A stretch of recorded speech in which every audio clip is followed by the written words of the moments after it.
And good evening and welcome to another edition of the Big High School Sports Show on Bull Falls Radio, 98.9 and 1230, online at bullfallsradio.com, mobile devices, and Alexa by searching WXCO and on the Civic Media app. I'm Chad Holmes, and welcome back for another year. Former Newman Catholic High School head boys basketball coach Jeff Gress. Well, yeah, it's awesome to be back. Glad to be part of this, and I just appreciate you giving me the time to talk. Hopefully my voice makes it through for you. I appreciate you making me not talk for 2 complete hours here. So great to have you back here for the winter sports season as we delve into boys and girls basketball, boys and girls hockey during the winter. And here for our first full, I would say, winter sports show. We had a lot of hockey last week. Tonight we'll talk quite a bit basketball as we have 3 special guests coming up at 6:20. Our coach guest for this week, the head coach of the Merrill Blue Jay girls basketball team, Mike Du Buhr. He's led his team to a 2-0 start to this season. We'll talk about what's going right at Merrill at 6:20. We'll talk generally about Wisconsin girls high school basketball. Then at 6:40 from wissports.net, their lead girls basketball writer, Norbert Durst. And then at 7 o'clock, our student athlete guest for this week from Northern Lutheran, senior Mitchell Crocht. He is a all-conference second-team performer from a year ago. 4th season as a varsity player for Northern Lutheran, and he'll be our guest coming up just after 7 o'clock. But I thought before we get all to our guests, let's start off by talking some girls high school basketball. We'll talk some boys high school basketball as we get into the show as well. But the girls are deeper into the season. They started a week earlier than the boys, and we got plenty of action already to talk about. Starting off with the Wisconsin Valley Conference in action in the past week included the Merrill Blue Jays. They improved to 2-0 on the season, defeating Ashland 61-16 last Thursday. Maya Ott had 23 points. Sophie Wendorf 11 for the Merrill Blue Jays. For Merrill, 2-0 start again, and I think we're going to talk again. You had a good question for Coach Du Buhr a year ago, talking about how they put together their schedule in terms of trying to get the best seeding possible, and it's about winning some basketball games early, and they've won by 34 points, and now by 45 points so far, so a good start for Merrill. Yeah, 2 convincing non-conference victories right away to start off. And if you're looking to build confidence, looking to get your systems in and see what's working and not, it worked for them against both Shiocton and Ashland in route of those 2 games. And I know Coach Du Buhr, the last time he was in, spoke of Maya Ott very highly and all the things she brings. And, she's on a tear right away. And we'll talk about his philosophies in terms of how he does scheduling when he's on later on the show. I want to talk a little bit more about generally some of the teams and what they were able to do in the past week to start off the season, basically. Other teams involved include Stevens Point. They lost a couple of games to Fox Valley Association squads last Thursday. They lost to Appleton North 72-50. Adelie Ness 22, Jada Soybert 14 for Stevens Point. And then on Monday night, the Panthers fell by 2 at Appleton West 50-48. Soybert had 16 points, Ness 11, Lindsey Weiler 11 for Stevens Point.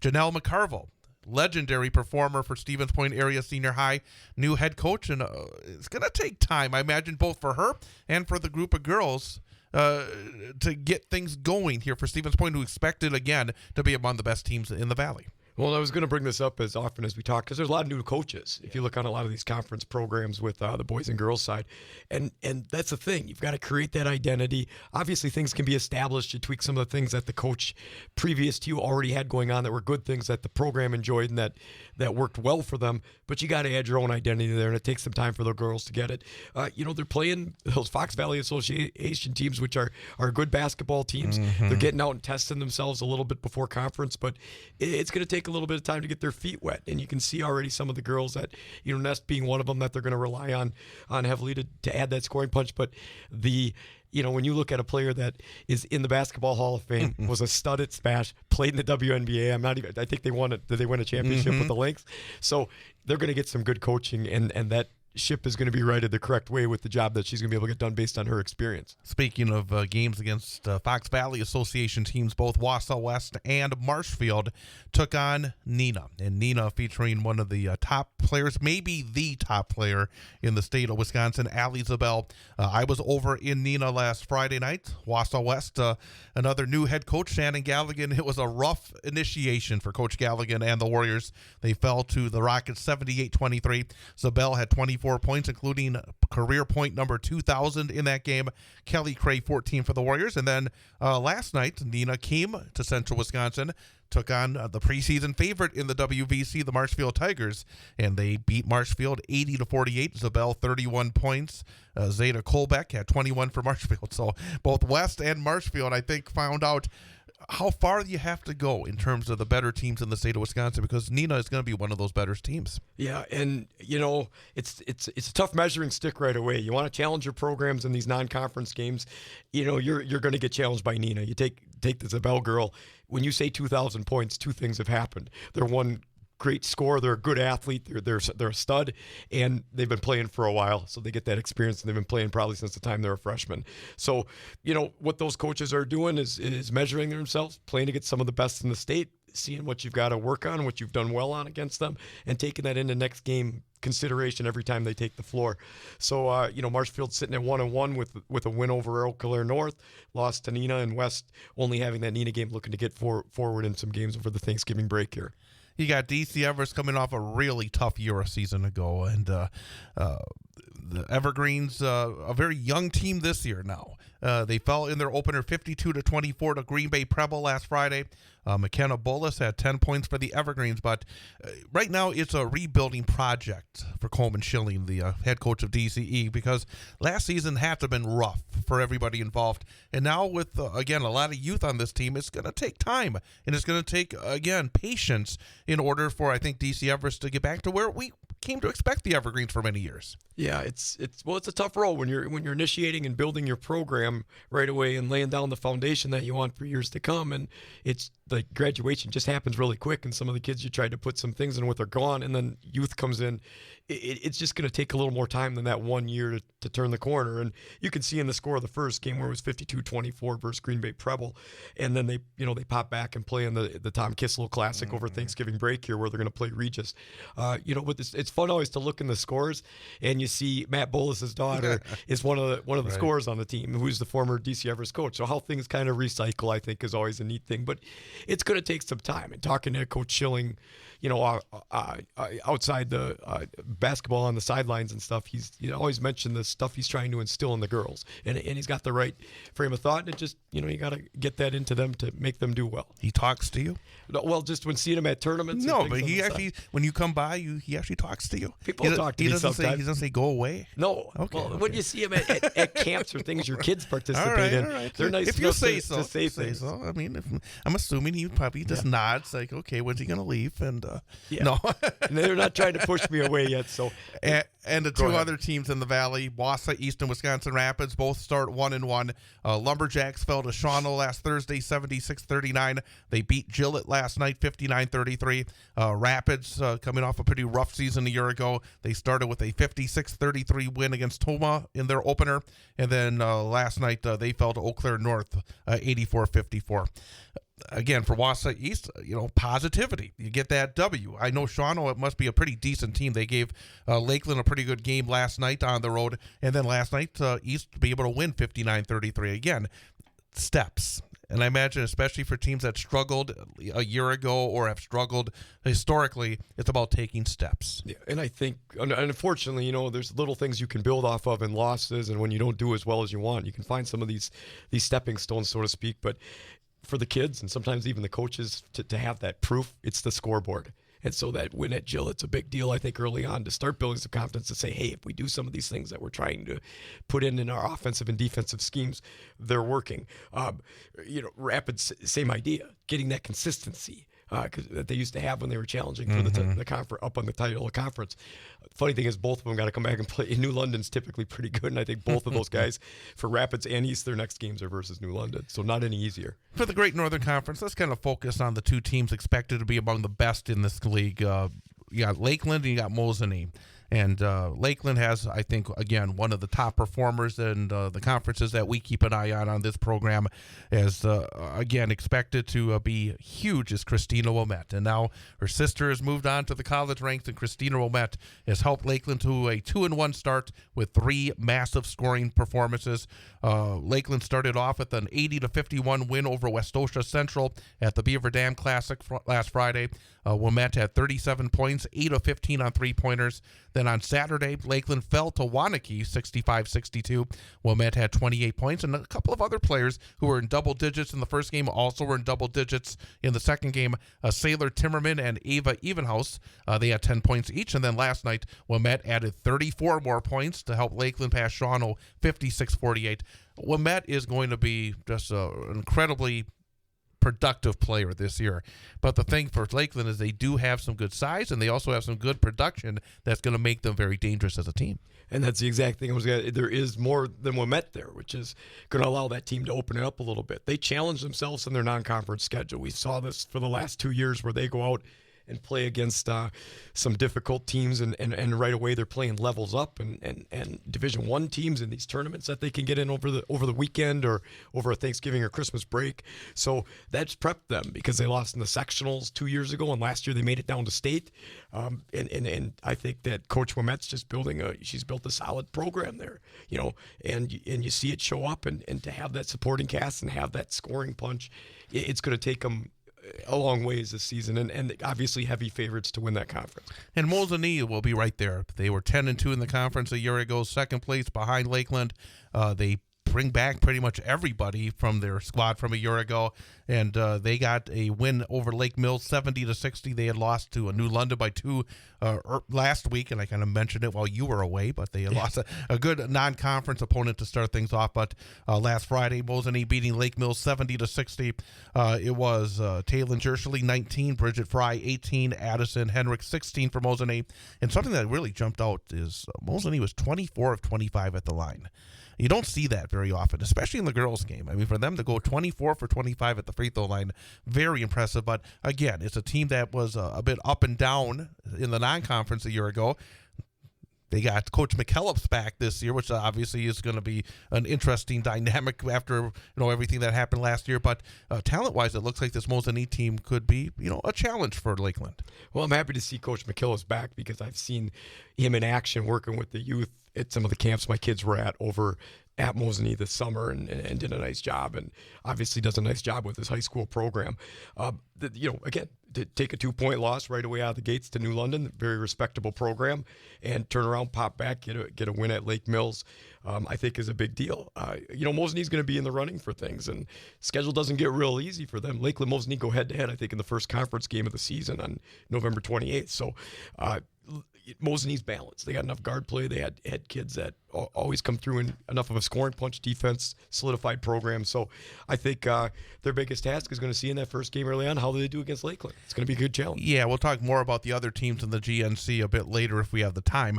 Merrill South already knee-deep into the conference because they had full nights of conference play both late last week and now last night as well.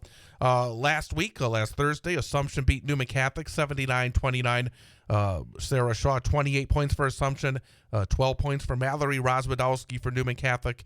And then, again, Assumption last night rolled past Edgar 80-26. Addie Vollert had 21 points for the Royals. I think going into this season, far and away, in terms of experience and talent and winning pedigree, Assumption looks to be well ahead of the pack with a lot of question marks with some of these other teams who lost a lot in terms of starters. Yeah, I think early on odds favorite is going to be Assumption. They just the pressure they can increase. You saw it first. The pressure that they're able to turn into these teams is instantly adding to their transition offense. So it's just, and they got the experience. They got some inside out stuff. They've got kids that have been around that program for a long time. So it's just established. And I think it's going to be who's finishing second, third, fourth in that conference is going to be the race we're going to watch because Assumption's going to run away with it, I think, but when it's all said and done. It's going to be very difficult to catch them at least, early until we find out whether some of these teams do have some newcomers that can be impact players. Edgar did get a win over Marathon last Friday, 36-28. Michaela Workus, who has some experience for the Wildcats, had 16 points.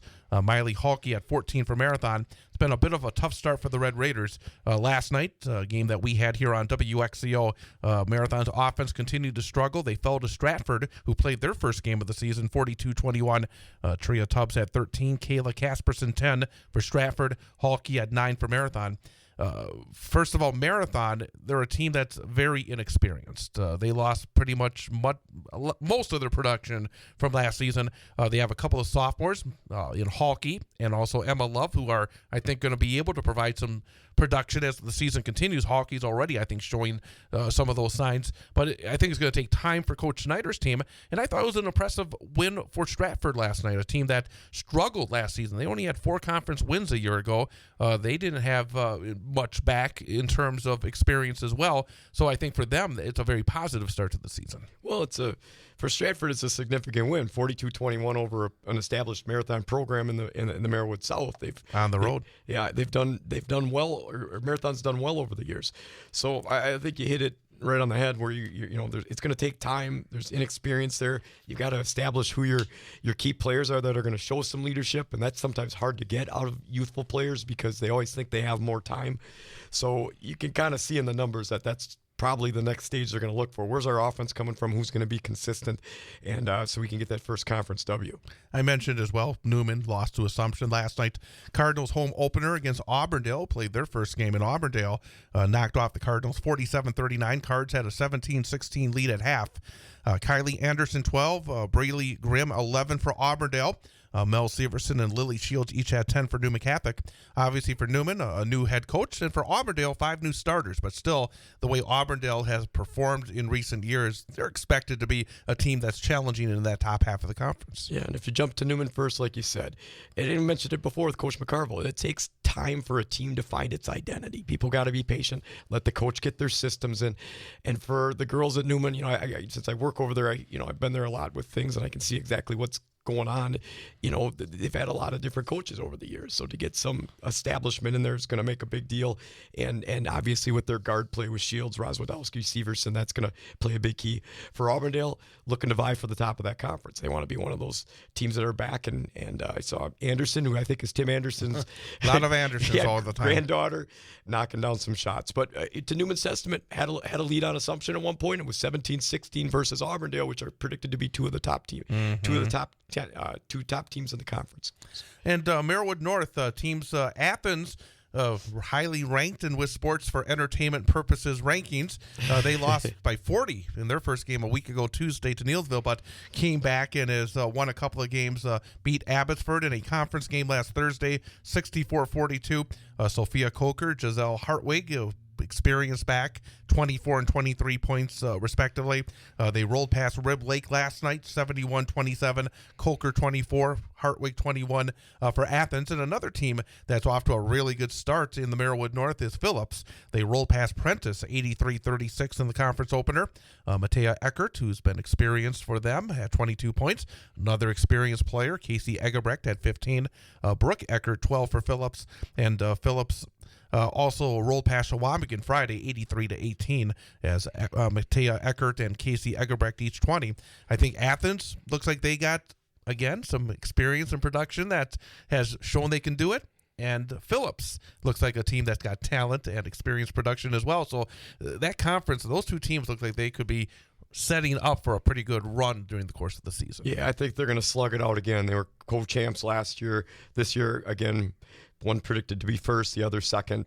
For Athens, 3 double-digit scores, a big deal coming back from those kids transitioning from their junior to senior year. I think that's a lot of production, and it'll leave you in a good spot in a lot of games when you got 3 girls averaging 13, 14, 15 points. Phillips has names that we've heard over the years that are back, and they've solidified themselves as one of the top teams up in the northern half of the state in Division 4 with Eckert back. That's going to be a good deal. So it'll be fun to watch how that plays out as the season plays on. And a team I wanted to mention before we take a break as well is Wittenberg-Burnhamwood in the CWC East. They had a really good year a season ago. They got quite a bit back. 2 of their top 3 scorers, a couple of sophomores, Roy Salveson and Milena Granquist. Salveson as a freshman was just terrific last season, and Whitburn defeated Rosholt 54-11, and they beat Antigo last night 66-42. They're 3-0 early, and just based on what they were able to do last season, the talent they have back this season, I think that's a team that's going to be a very interesting one to watch here in Central Wisconsin. Perhaps could be one of the better teams in our area. And they reloaded. I mean, they lost a couple girls that really had put up a lot of points for them and for these other girls to step up and fill the void right away from the get-go without missing a beat. I mean, you're talking, even the first win against Peshtigo was 60-23, 54-11, 66-42. Those are some good point productions and some significant differentials where they're obviously playing on the defensive end. And, I think that they're going to be a team to keep an eye on and see what they make do in the postseason once they run through their conference.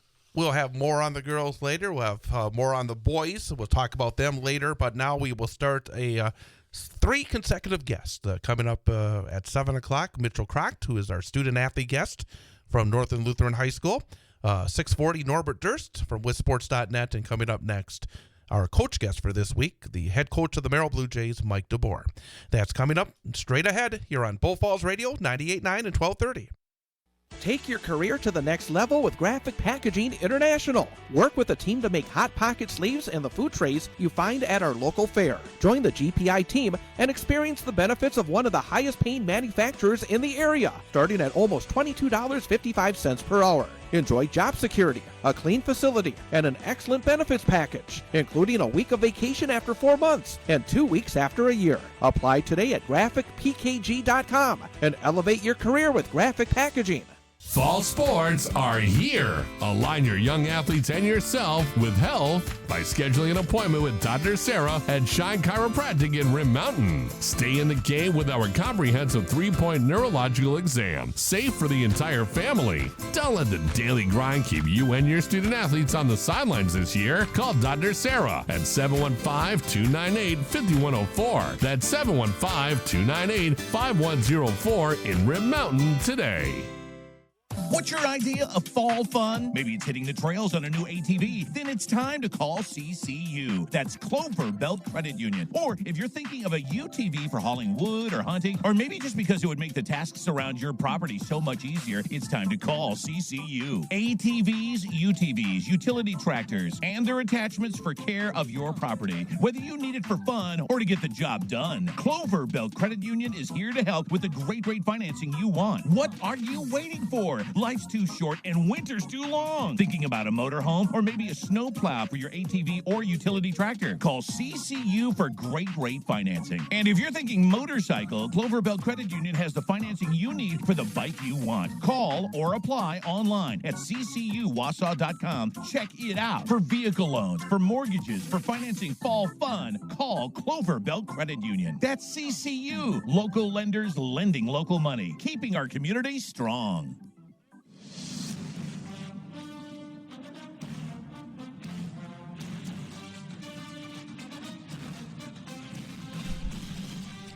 And welcome back. Big High School Sports Show on Bull Falls Radio, 98.9 and 1230. Online at bullfallsradio.com, mobile devices, and Alexa by searching WXCO and on the Civic Media app. Along with Jeff Gress, I'm Chad Holmes, and very happy to welcome our coach guest for this week, the head girls basketball coach at Merrill High School, Mike Du Buhr. And Mike, good to have you back on. Hey, great to be back. It's Thanksgiving Eve. It's year 2 in a row. I'm a man of habit here. Yes, and get to kick off the coaches for a second year in a row. Thank you for having me. You get him a plaque or anything? I mean, he should start getting something that says for consecutive years. Well, you're the first basketball coach in the new digs. I think that's well worth it right there, isn't it? Oh yeah, for sure. Year 3 is the plaque. There you go. Hey, let's talk about, because your team actually got underway as early as you could possibly do it. Played the first night of the season. Who was you have in game 1? It was Shiocton. I was going to say Shiocton, but I didn't trust myself. And a 30-plus point win. And then Ashland earlier last Thursday. Nice long trip. It's a much nicer trip home when you win 61-16. But what has jumped out early?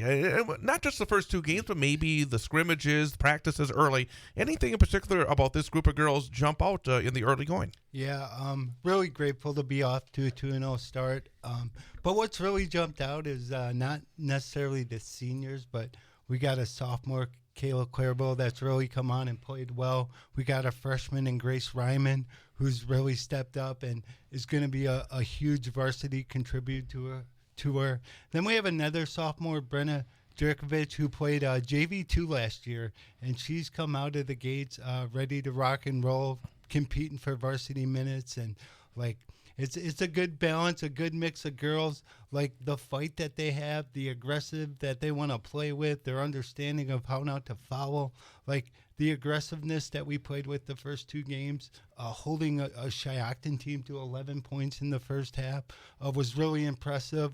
A little bit better than I expected. And, you're always grateful to be 2-0. Before Jeff Johnson, actually, interesting you talking about the aggressiveness, and I saw your team scrimmage before your first game of the year, and you had 5 different scrimmages. And one thing that jumped out is while watching, it felt like there were times, because you're not a big team. You're not a team that has a lot of size. So you're going to be, I think, again, using the 3-point field goal, using the outside shot. But there were times it felt like you were settling. And when you started to get a little more aggressive, that's where you were effective, where you can't just settle. But if you have that mentality to try to, penetrate, kick, and do it, just make sure it's that your opponents don't know that you're kind of just moving the ball around the outside. It looked like that was kind of a key from my amateur point of view that day. Yeah, Chad, like you're onto something there, right? Like our tallest player is 5'9". How are the boards going to be? How are the boards going to be against the tough Valley Conference, right? Where we're the smaller team every day. So how do we combat that, right? Turnovers got to be a part of it. The 3-point shots got to be a part of it. The free throw line's got to be a part of that. All that together. When we have all 3 of those going well in our direction and we can win that stat and compete on the boards, like we can be a difficult team, but a super fun team to watch. So obviously, everybody's conference is always tough. You go out and duke it out with each other. How important are these first couple games to get ready for that? Because I know one thing with both the boys and the girls Valley teams, you get your little warm up. You get some other games in where some of these other teams are already right into conference fights, and it's like right out of the get-go, we could be playing the top team in the conference. So how important are those first games to learn a lot about your team in terms of the scheduling and setting that up? Yeah, that's a good point. Last year we had 6 games before we ever played a conference game, and I thought like we kind of wore down a little bit. We played Thanksgiving weekend, and we lost both of them. Then we played Ellsworth, and it was a struggle. And like now we played 2. We got this week off, 2 more next week, and then we open at Marshfield. And just like getting our grips of who we want to be, how we want to play. Now we're going to correct some things this week. Then we have a really good Shawano team coming in on Tuesday who returns their 5, starting 5 from last year. Leah Nordine's a sophomore that's got D1 offers, right? So we're going to get tested on Tuesday. But just like it's good to now we can relax and work on us this week, and we did that these last 3 days. Let's talk about a little deeper some of these players. You mentioned Maya Ott. She's been around, it seems like, for quite a while already. She's been such a good producer for your team. And a couple of numbers I noticed, I think it was your last game, in fact, was she got to the line and she made the free throws. And that's so important because even in that game where you won by quite a margin, the field goal percentage was not high. But that also means you of course don't count the shots when you get fouled, and if you get to the line, you make the shots. That made, I think, maybe 25%, if I'm not mistaken, from the field, and yet we were able to win by a big margin because you did other things well. And I think Maya Ott could be an example of that because it may have been a rough shooting night from the field, but boy, she took advantage at the free throw line, and it turns out to be a very good evening. And again, to be multidimensional, I imagine for somebody like Maya Ott is very important. Yeah, you got it, Chad. Like Maya Ott is. We're gonna give this guy a plaque pretty soon if he's talking like that. Oh, he's pumping up the host, man. Yeah. He knows what he's doing. You get to be first, he knows right? what he's doing here. Go ahead. Maya Ott's a self-made player. Like, she works in the gym incredibly hard on her game, and she knows, like, her shooting performance and sees that stat. But, like, look at the free throw line, 13 of 15 in that game. We shoot 25 of 30 from the team to get to 61. And, yeah, we didn't shoot it well. We didn't play well. Talking with another senior as we walked off the floor to the bus, like, doesn't even feel like we win. Like, that's the standard we've created, that expectation now that, like, they know when they're playing well and when they're not. And they've been through a lot together. The first year was rough. And now, like, we have some standards. We have some expectations. They feel that pride in how they play. And, like, that's what you want as a coach, right? For them to reflect and see that themselves. So I couldn't be more happy with her, with Maya, and our progress so far. And looking at you just any of your other girls, I think it's a constant battle as a coach because you're constantly defining roles. You're constantly getting people maybe to accept roles. You're constantly getting people to redefine their game. Add this to it, take this away a little bit. It's just a big jigsaw puzzle. And how important is it? Or I guess some of your other players. What are some of the other things you already? You said we're working on depth. We've got these other kids doing this and this. Besides, what else do we have when we watch a Merrill girls basketball game? Yeah, there's so many to talk about. We'll just start with Sophie Windorf. She's a senior. We're going to be led by 3 seniors. She's a quiet girl with big game, right? Last year at Point when we beat them at home, right, she had 14 points, perfect from the field, big layup at the end. Quiet girl, but in big moments really steps up. Going to be a key for us. Obviously, Maya Ott, she's worked so hard on her game. I told the coach halfway through her sophomore year that she's going to score 1,000 points. She's at 700 now. She's on her way if she stays healthy. And like it's a bright future. Hopefully beyond this year, there's opportunity for her. Her twin sister, Maddie Ott, some people talk about glue girl or glue guy. That probably doesn't define her enough. She's our cornerstone. She pulls away, the building's going to crumble. And, her effort, her attitude, her leadership at the point guard, her defense, her tenacity, all of that has just been off the charts from a girl that doesn't have 100 career points. It's not about that. She's defined her role. She knows who she is. And we're going to be led by 3 seniors that their teammates voted all of them, team captain, 100% for those 3 seniors. It's going to be a sad senior night, a sad last game. But understand, as sophomores, they're all on varsity when we won 4 games, right? Yeah. We won 15 games last year. If we can do that again, I don't know if we can. A Merrill girls team hasn't won back-to-back 15-game win seasons since the 90s. And that's pretty cool legacy to stand on. And I'm excited for that opportunity and see what we can accomplish. Again, we're talking to Merrill High School Blue Jay head girls basketball coach Mike Du Buhr here on Bull Falls Radio. You mentioned these seniors, and now this is your 3rd season as the head coach. How different is it now that you've had a couple of seasons to establish the foundation for this program, to have girls that have been now through it for 3 years that know the way that you want things done and are buying into the way that you want things done? I imagine that you're seeing some of these blocks starting to build within your program. Yeah, for sure. And you guys talked earlier about some new coaches in the Valley, right? And establishing your identity and how you want to play. And when you have a 4-win season and you go to Stevens Point and you lose 84-17, right? It really opens your eyes, right? You reassess everything. Because you can't sleep, your eyes are open, right? Yeah. They're all bloodshot. It's a struggle, right? But, you fast forward that to 12 months, 14 months later, and we have Point and home, the team that kind of beat us up pretty bad and let us know that. And we get them on our home floor and beat them last year. It just turns the program around, and their eyes are opening to what we can do and what we've accomplished. And now we got some of these instilled things that expectations are coming, right? And with expectations comes confidence and comes ability to play and trust in your teammates. And it's been so much fun. Let me jump on more, building on that. The buy-in from the parents and the whole basketball community, from the outside, I had a chance to see a little bit of your team the last couple of years, but from everything I've heard, there has been a complete buy-in where they understood that it's going to take some time to build, and that even though the wins that weren't coming in year number 1, having the buy-in, I imagine, has led to the success that you've seen in the last now year plus 2 games. Yeah, for sure. The buy-in from players, buy-in from parents has been fantastic. Now, the next thing that needs to come is we got to get more players out for basketball, right? We have 1 freshman out in the 8th grade class that looked pretty good, right? And we're winning games, but, it's all volleyball and club volleyball. And how do we overcome that, as a, girls basketball program, right? Because that sustainability can't be consistent, right? My last 2 senior classes didn't have 1 girl that played volleyball. I have 1 girl in each class now, so that's 4 girls total in a 6-year stretch that play both volleyball and basketball. we're a declining enrollment, right? So like that's got to change. That culture's got to change. I've having conversation about that.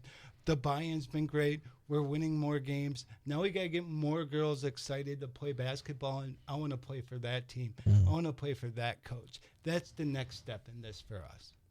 Does it help? Because I consider that a problem at a lot of schools where you can't get that participation anymore. How many teams are we seeing that can't even put a JV team on the floor and they just focus on the varsity? Well, how does that help build anything? And you're scrambling to get girls out and you're fighting with other sports. Does you think, in the end of the day, is your philosophy leading into how you're scheduling? You know, you say the conference is difficult. There's a lot of, we're going to get our good games in that conference, and I'll schedule non-conference how we need to build confidence to play well. With those W's coming, do you think that'll be a natural lead-in, or are there other ways that you got racking in your brain that you're going to go about this to build those numbers up, because you know it's going to hit a head or a wall at some point? That's certainly part of it. There's no question. I think the WIA has created a formula for coaches to, like, we got to schedule to win games, and we got to schedule to get a high seed so we can get home playoff games. That's what all of that's about. And we play in a very tough conference, right? Nobody wants to be on a floor when you lose by 40 in a conference game, right? And we were there 2 years ago, and I think the Valley's wide open this year. I'm excited to see how this all shakes out. But as far as non-conference, like if you were to look at our schedule, right, you understand, like Shiocton's been a good program for the last 5 years, 10-plus wins every year, right? Florence is coming next Thursday. They got a girl that has almost 1,500 points entering her senior year on our home floor. Great test.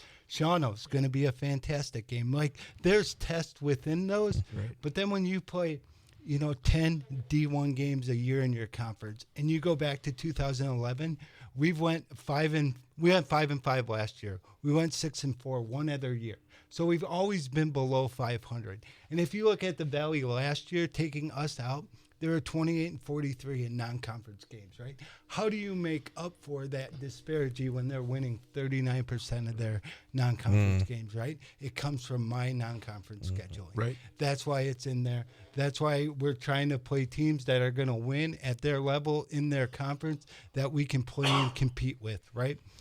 And then hopefully, because when you look, like, our region's different now. Like, Lakeland's still there, but Rice Lake's coming. Menominee's coming, right? Them are the top three in our region. Can we win enough games, schedule enough, have a good strength of schedule that we could get a seed higher than one of them? Ultimately have a home playoff game. Now, that would be something, all right? And that's why it's in there the way it's in there. And, we're excited to compete and see how it shakes out. What about the Valley? Again, a lot of change. I think it's been a little bit of a rough start for a few of these schools as well.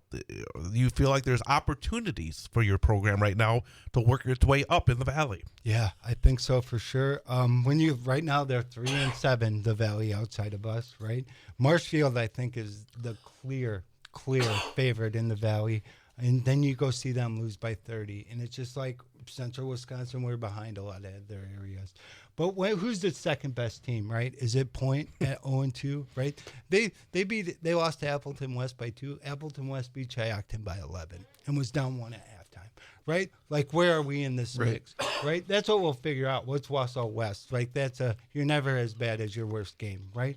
They got plenty of time to turn it around with a new coach. Where's Rapids in this mix? East gets better every time I see them play. And so, like, who's going to be second? Who's going to be sixth? You don't know. I don't know. We're going to get to play the games. Winning at home is going to be incredibly important. Can you go get some on the road? And then, like, is Marshfield going to lose a game in the league? And when you get to play them, like, can you rise up like we did for Point last year and pull off a shocker, right? Like, where people have to check the score again, right? That's what we want. Well, and that's a big deal, I think, looking at your conference, and that's the beauty of the conference play. Any given night, who's there? And it's a rivalry thing, and can you get your girls to rise up? What do you just project out past into Christmas a little bit, these next couple of weeks, looking at your team? What's one of the things you really want to see from them that you feel like, hey, this is awesome, and then, here's some things that we're going to have to overcome, or I want to see better so we can keep winning the games and building this camaraderie and this program the way we want the public to see it as what we're establishing. Yeah, next week we got Shawano, Florence, both at home. We'll see how that goes. But then we open the Valley with 3 road games right away, at Marshfield, at West, at East. So we got to show up on the road in some tough environments. How do we handle that? We have a lot of unknowns after our 3 seniors. All of them played JV last year. They were on the varsity bench with not a lot of experience, right? Their growth and their development, the wide eye going to Marshfield, your first game, right? Like, how are we going to handle that? And because there's a level of play in the Valley that we don't always see in the non-conference, even in the Great Northern when we play those schools. One of the things I've tried to instill since that loss to Point is we got to play faster, especially early in the year, because you can always slow down later in the year. So we're speeding up and we're playing quick right now. We're playing fast right now. My first year, we started slow. We're going to control pace. And then when these teams come running at you, we had no chance to catch up. Yeah. But by the end of the year, we'll really figure out our style and where we want to play given the girls that we have. But what I just want to see is like us fight in those games, compete in those games, being 5'9", playing 6'2", Kelly Cray. What's that look like for us, right? How can we speed them up to get them to play our tempo and our style of basketball? And we'll see. I'm like excited for it because there's so much unknown, both on my roster, both in the Valley, and we'll see how it goes.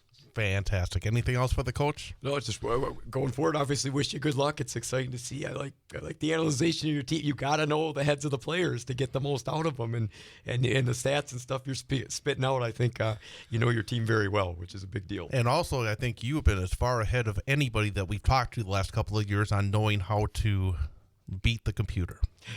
I mean, and I say that as the biggest compliment because it's very important. I mean, you seem to have understood it very early, and it's been very effective, and it's really good to see. I totally agree with you, and we'll see how it shakes out. If we get a seed higher than one of them 3, like, pay attention.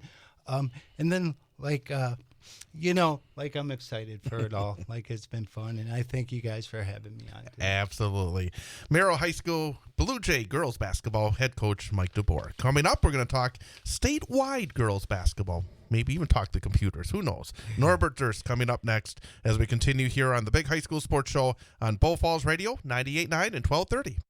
Hungry for flavor-packed fun? Dive into Red Robin's sizzling burgers, mouth-watering fries, and endless options. Or maybe you're craving the perfect slice. Then it's Donato's Pizza, your passport to pizza perfection. Order now and treat yourself to an unforgettable taste experience. Red Robin and Donato's Pizza, 225548 Rib Mountain Drive in Wausau. Call 715-301-0019 or log on redrobin.com. Red Robin and Donato's Pizza.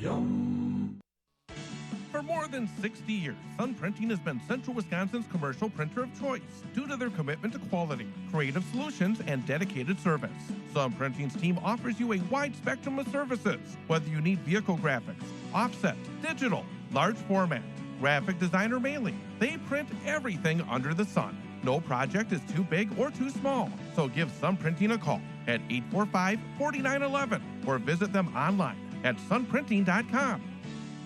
If you're looking for your next ride, check out Mankey GMC in Schofield. Formerly Fred Miller Automotive, Mankey GMC serves Schofield, Wausau, Marshfield, and Stevens Point with a huge selection of new and pre-owned vehicles. Explore a range of top-notch SUVs like Acadia, Terrain, and Yukon, or choose from the rugged Sierra truck lineup, or even a certified pre-owned vehicle. No matter your dream vehicle awaits at Mankey GMC, 448 Grand Avenue in Schofield, and online at MankeyAuto.com. Mankey GMC in Schofield, where your journey begins. Are you an enthusiastic sports fan? Want to have fun and get in on the action? Heck, yes. That'd be awesome. Have great attention to detail? Want to stay active? Definitely. Want to give back to the student athletes in your community? Obviously, yes. Then you'd make an excellent high school sports official. We need more officials in Wisconsin, because with no high school officials, there are no high school sports. Sign up today at highschoolofficials.com.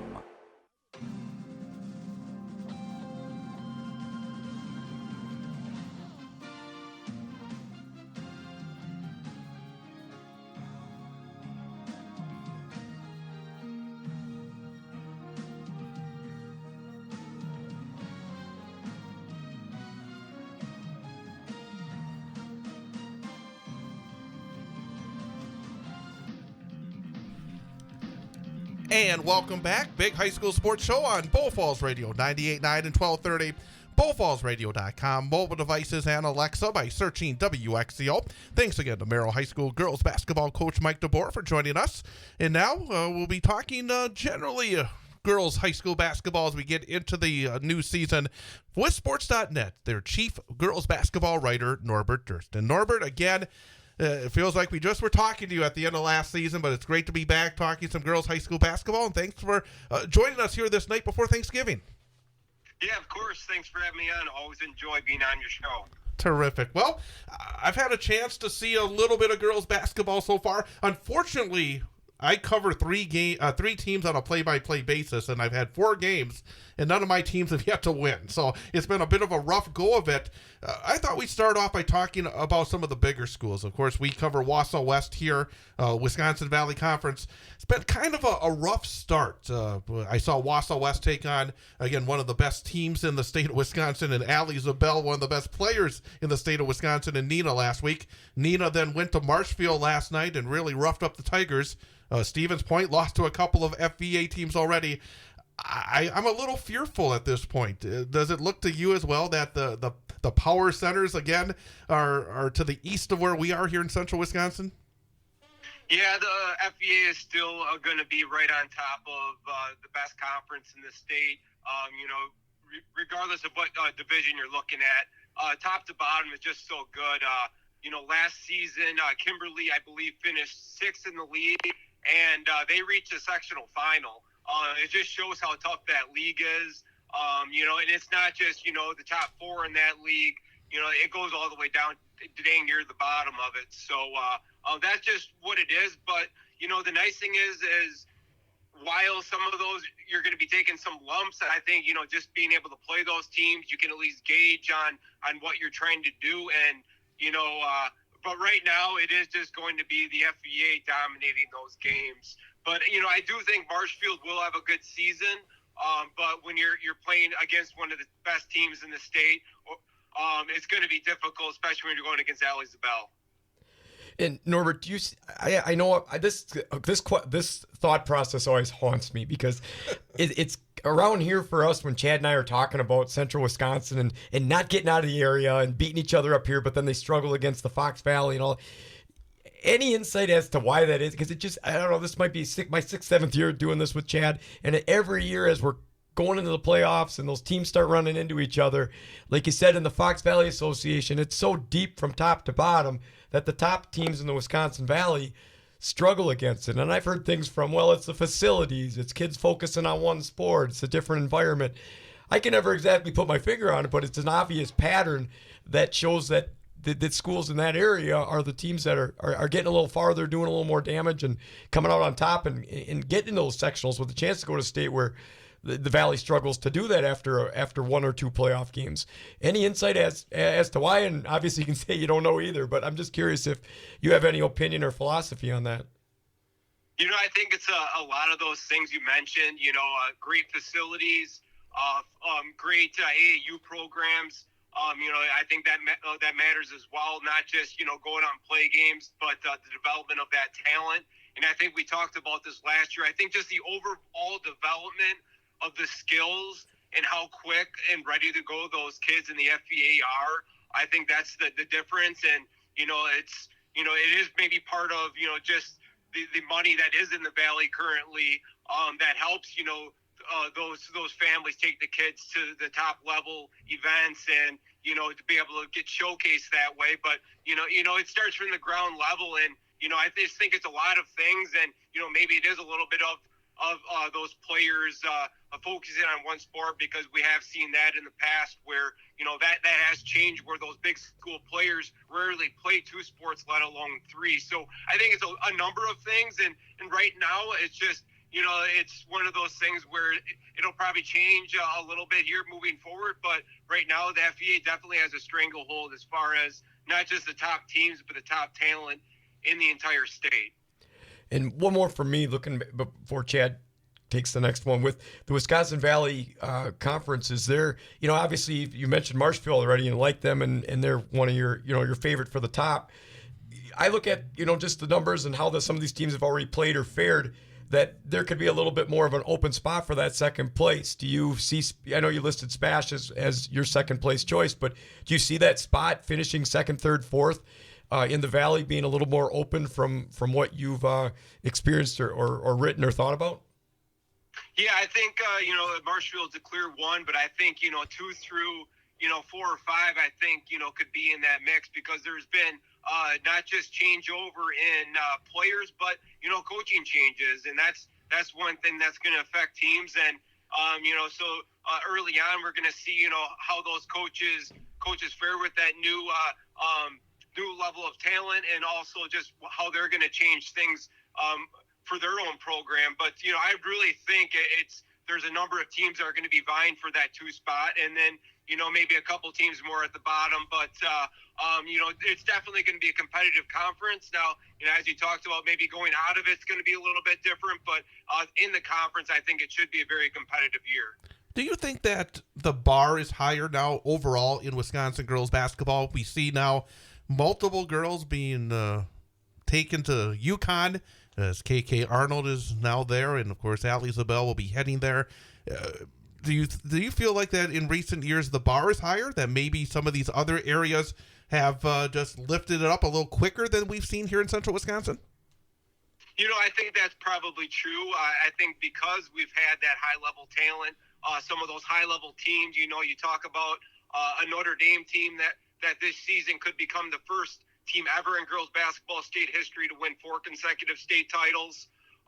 They did lose to Pewaukee to start the year here, but Pewaukee's a very good club themselves. But I think it is just how good, some of these teams are. They're getting not just, attention in the summer, but they're also getting attention during the school year, as far as some of the best teams in the nation. So I think it is just elevating that, and maybe the Valley just isn't quite catching up to what the Fox Valley has currently, but usually it does change, and I think it just might take a few years for them to grow and get to that level.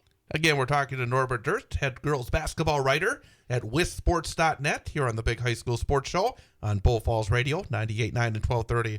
Talking about the Great Northern Conference, I think we got ourselves a really good top 2 teams in that conference. You got Lakeland and Mosinee, and Lakeland, of course, was the champ. They made it to the state tournament a year ago. Mosinee only lost to Lakeland in the conference. Had a little bit of change, I would say, within that program, but still very talented, a lot back. I guess I would start off with, I think one of the best players, not only in the area, but in the state, Christina Wilmette for Lakeland. How do you look at her? How do you look at Lakeland and Mosinee in the GNC? Christina definitely is a special player. I got to see her at Beaver Dam last weekend. She put up 37 in that win and also went over 1,000 points. And, she's going to be scoring at a high clip this season. Now that Juliana has graduated, she's going to have to take a little bit more of that scoring role, and she certainly has already. And they're a big team as far as height goes. They're going to have probably 3 6-footers out there most times during the game. So it's a matter of, are they going to get enough out of those more forward wing players in the guards game to handle a Mosinee team that, they brought a lot back, and they added a couple freshmen that are already making some noise. So I think that's going to be a challenge for Lakeland. But as long as they can stay within what they want to do, Lakeland is probably maybe the better team. But, basketball is a guards game, so I would not be surprised if they very least split. But Mosinee, again, with those guards they have, they could easily take both games this season just because of how good they are and how good they've already started this season.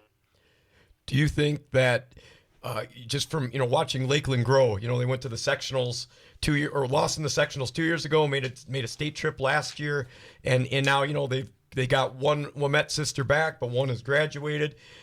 You think they can make it there again, or is there some adversity in some of the difficult teams they're gonna face? Do you think they have a good shot, I guess, is what I'm asking?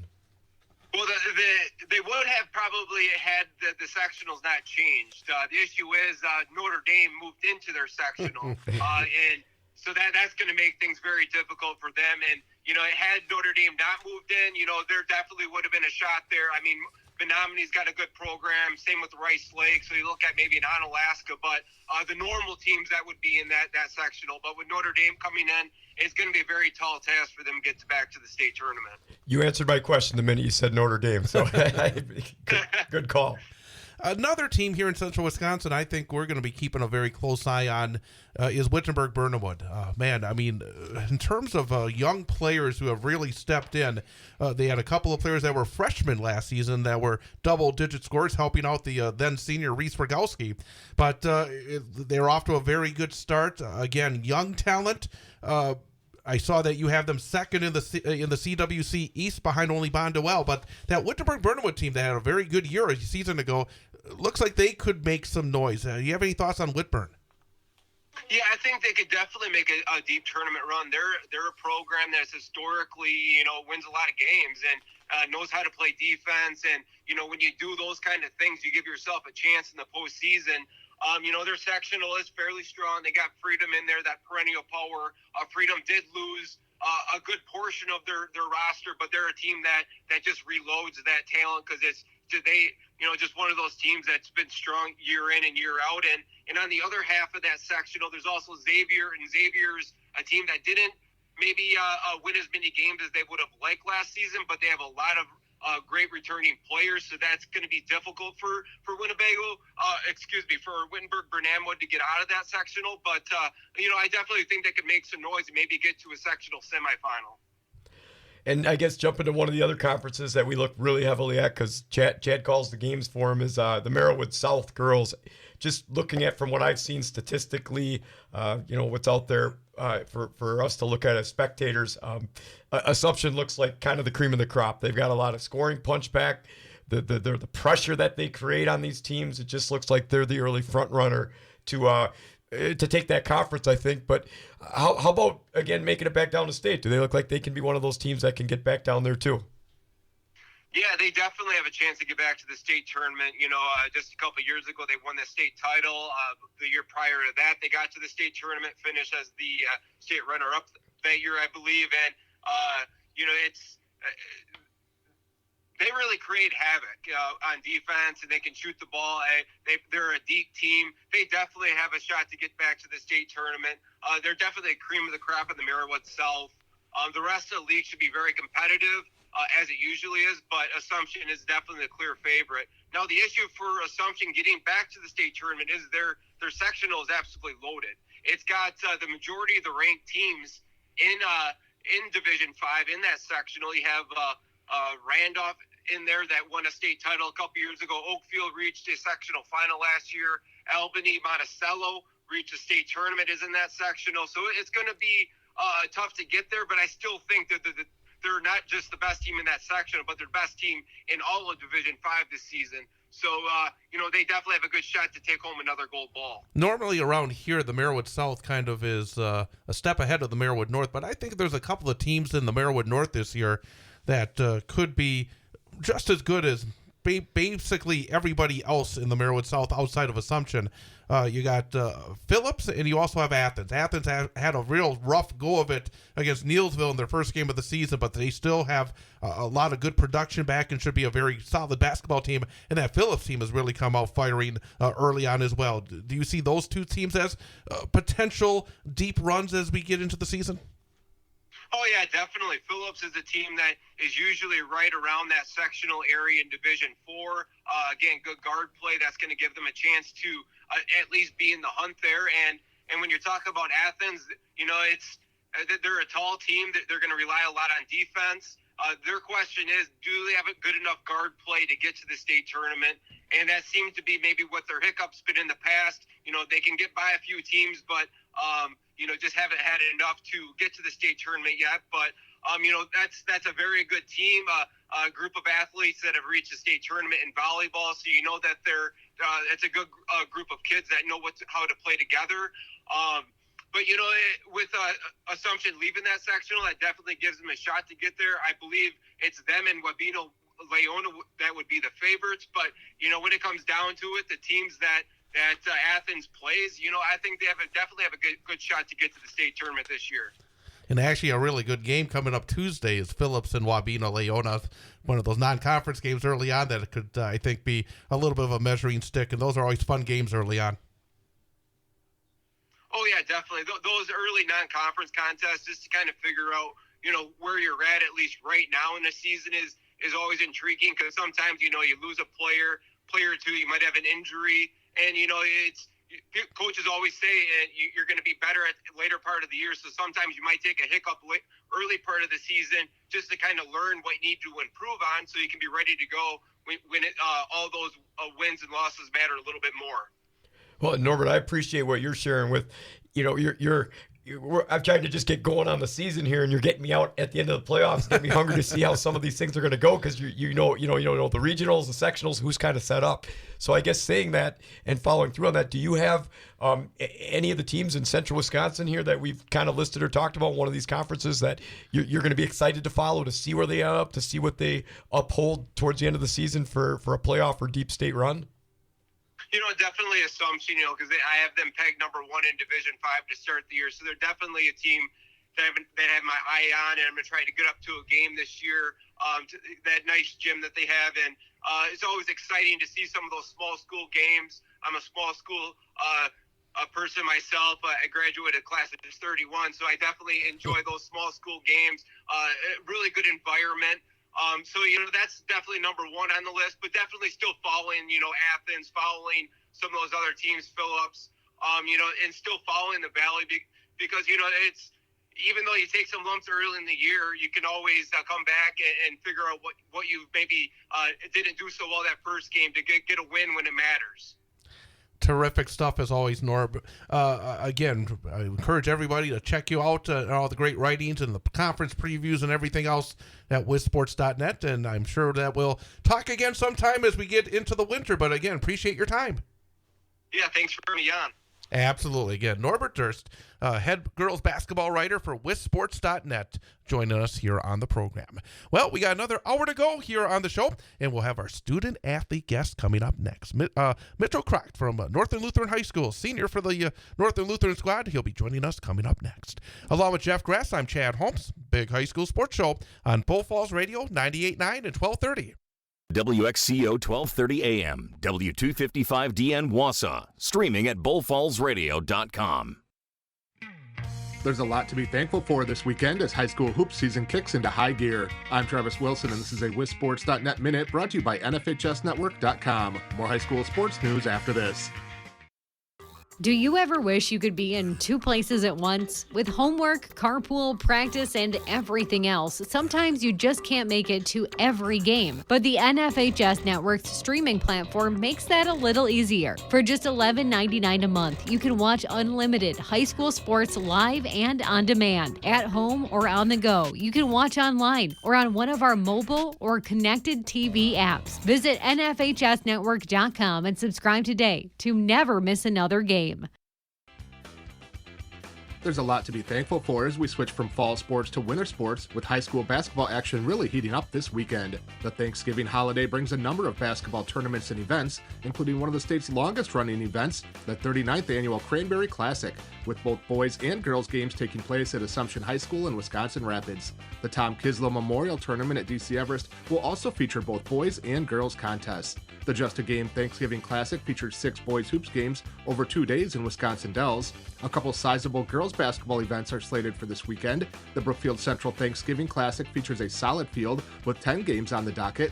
The Kettle Moraine Thanksgiving Classic will see 14 games on Friday and 15 on Saturday, with some of the state's top programs in action. In girls basketball from Tuesday night, Reedsburg Sidney Cherney broke a school record with 52 points as the Beavers downed Stoughton 77-58. A football note, Badger High School coach Matt Hensler was named the WFCA Packers Coach of the Year after guiding the Badgers to an unbeaten season and Division II state championship. On behalf of all of us at wissports.net, thank you to our users and fans, and a happiest of Thanksgivings to all of you. This has been a wissports.net Minute. Check us out online at wissports.net.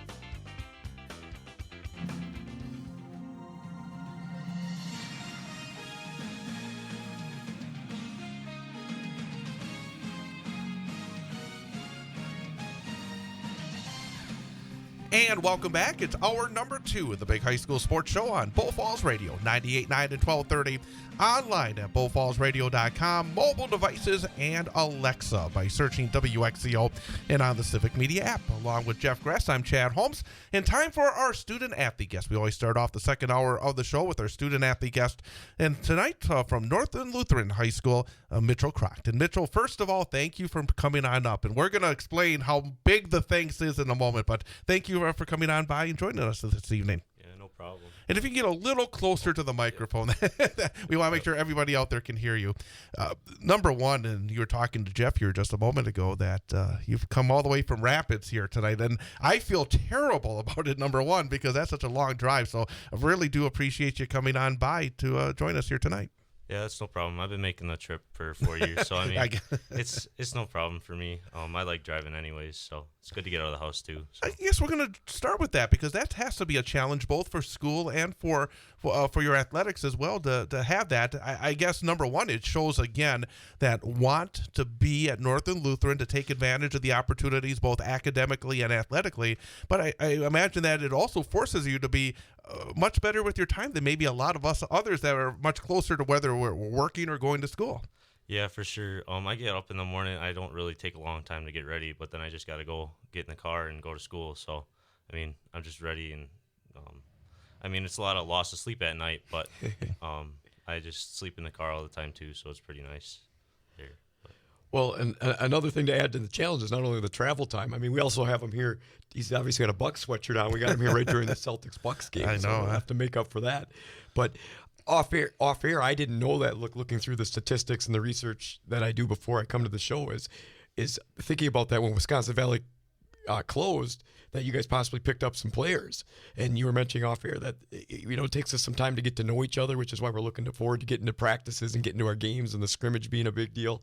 And I think at the same time you mentioned that you get a little size out of it too. And I know one of the question marks written in the book was size. Do we have the right size for this team? So that's all help. How do you think, in your opinion, that process? Because so many of these teams coming forward have all been together since middle schools. And I think, in my mind, it is a tough transition because that was a rivalry school for you. You guys were butting heads on the court and going after it, and everybody. I've seen some of those games. Everybody really wants to win that one.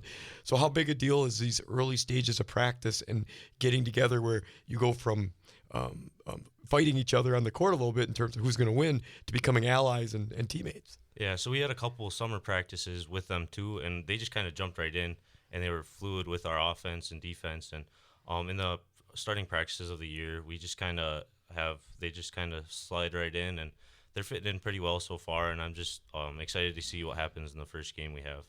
Let's talk about your career because, as I said as well off the air, it's always interesting when we see somebody that gets opportunities as a freshman and then able to grow through the sophomore, juniors, and now starting your senior year. I guess my first question is, how are you different as a basketball player now than the first time you hit the varsity court back as a freshman? Oh, well, freshman year, my first game that I was going into, I just had butterflies in my stomach. My coach was like, "You ready to go in?" I was like, "Yeah." My stomach just dropped to the ground. Now I'm one of the leaders on the court, and they just kind of the coach looks to me. He looks to me to be on players and just encourage them and really bring them up every time they get down, miss a shot, whatever. I'm there to pick them up and really get into that. Do you see does your leadership have to be more this year than last year? As you said, you had leadership because obviously sometimes when you have other, you're a senior this year, right? Yeah. And obviously Zart was a senior last year and he graduated and took on a chunk of the scoring at that point. And I know when due to graduation, next guy's got to step up. Do you see yourself taking on more of a role this year, or can you did you do a lot of it last year and you're just going to continue to pump it forth? I think I just continue to do what I did. It might, my stats might increase because with Karsten gone, but I mean, it'll probably be about the same, and I'm just going to put forth the same effort that I have been doing, and the outcome will be what it is, and it is what it is, I guess. Again, we're talking to Mitchell Crockton from Northern Lutheran High School, our student-athlete guest this week on the Big High School Sports Show on Bull Falls Radio, 98.9 and 1230. A year ago, you were second team All-CWC North. You averaged around 9 points and 9 rebounds per game. When you look at your game, what would you consider the biggest strength of your game, and what is this area you're still thinking that, hey, I'm going to take a step forward in here in your senior season? I think my strength is probably rebounds. I was pretty good at getting rebounds just that was what I focused on mostly all through the past 3 years, and that's what I'm gonna stay focused on because just in our conference, it's the offense or the defensive rebounds that really matter because we don't like people getting a lot more second chances and third chances. Probably the weakness I'd say is my confidence on offense. I'm not as strong with the ball as I should be, especially being in the post. I just got to be stronger with the ball this year and kind of facilitate the offense a lot more. And how about for your team? You know, you look at, it's just an opinion out of a book, but they predicted you to finish second. You finished second last year, and obviously your team does very well in that conference, and you guys play well, and you see always hanging at the top. But everybody wants that coveted gold prize of getting to that first place spot and taking that over. And you have the hopes to do it, and your team can do it. What do you think is going to be the biggest maybe factor or that will get you that spot in owning that? Well, we actually tied for conference last year, but Did you? I mean, Sorry, it was my close. bad. No, it's all right. We've always been looked down on. Like we were projected to finish like in the middle of the conference last year, and being in the top 2 was really good for us, really boost. And then again this year, our coach was saying we're projected to finish in the middle of the conference and whatever because we lost like the big talent last year. But I think that we're gonna play our hardest, and the people that we got from Wisconsin Valley Lutheran, they're gonna help us. They want to be here. They want to be at the top 2. So I think that's going to be a big factor in us getting there. Do you have a biggest rival? Everybody always has, the games. I mean, it was maybe Wisconsin Valley Lutheran before they closed. But do you have a team you really look forward to playing? Like I want to show up with my best game this night because that's the team I really want to beat. Or is it just is there not one big rivalry for you? There's not really like a big team rivalry. I guess like record-wise, it's more Marion because that's the team we were fighting with for the top of conference last year, and that's what it'll probably be again this year. So probably Marion is up there. Let's talk about your team, your teammates. Obviously, with your experience, you've been around the program for a few years. I'm expecting that you would be somebody that's looked upon both on the court and office, a bit of a team leader. But who else on your squad do you look at, whether it's between the lines or in the locker room or around school, that are the leaders for your team that are going to be important for your team's success this year? I believe Jack Hahn, he's really big. He's probably our best defender out there. He just moves so fast, and he can get the steals, and he's also a big rebounder. He's not really big, but he can jump. He boxes out. He's pretty big. And then Connor, one of the guys from Valley, he's pretty big too, big on defense, and he'll finish strong to the basket as well. He's also a senior. So I want to ask generally again, we'll get back to the basketball. When we have kids from, I think, the smaller schools, and I think that there are different opportunities that you have at a big school that maybe you have at a smaller school. What makes it work for you at Northern Lutheran? What are the opportunities? Maybe a chance for you to sell folks on Northern Lutheran that what are the best parts of going to school there, and what's the best parts of being part of the basketball team? Well, being at the school there, you just in God's Word every day. We're a Christian school, so we're just in God's Word every day. We get to be with we get to be around Christian leaders and the teachers, and then around Christian friends in the school. On the team, we're just focused on being that team that everybody in the conference or everybody who we play just compliments on our play. And we're just not like going to be mean to everybody. We're going to pick other teams up as well off the court. If we knock them down, we're going to be nice to them. We're not going to like get in their faces, or we're not going to complain to the refs. We're going to try to be really sportsmanlike in the conferences and in other games as well. Do you play other sports? Yeah, I play also soccer in the fall and baseball in the spring. So. And the reason I ask, because it sounds just, you got travel time, you balance sports, you balance school, there's family stuff and other things going on. Sometimes people say, they're just a high school athlete, but there's a lot of difficulty, I think, that goes involved in balancing that. Do you ever find that can be trying and there's a lot to do it? But I mean, the rewards can also be a lot of fun too. Yeah, it is for sure a trial. Just to sleep, like I said before, getting sleep. Sometimes I'm a little bit overtired to go to school. I sometimes fall asleep in classes or study halls, but the teachers are listening now. That's they're all all on break. Yeah. They're all... So just, that's a struggle, but yeah, the benefits are really, really great. Like being around your friends up there, like most of my friends are up here now, so I like to come up here a lot more often anyways. And then like your physical benefits and being in 3 sports, so that's pretty great. And has it been a good transition were those, some of those lifelong friends? Because I know there's different feeder grade schools in all into Northern Lutheran, right? Yeah. So have you been pretty consistent with the same kids, or have you gotten to know different kids through going to high school over? For sure, gotten to know, because I was the only one really in my class that played sports from my grade school to high school. But that freshman year, you just meet your class, you meet everybody else, and you're just like one big family at that point. So you just kind of mold right away when you get there.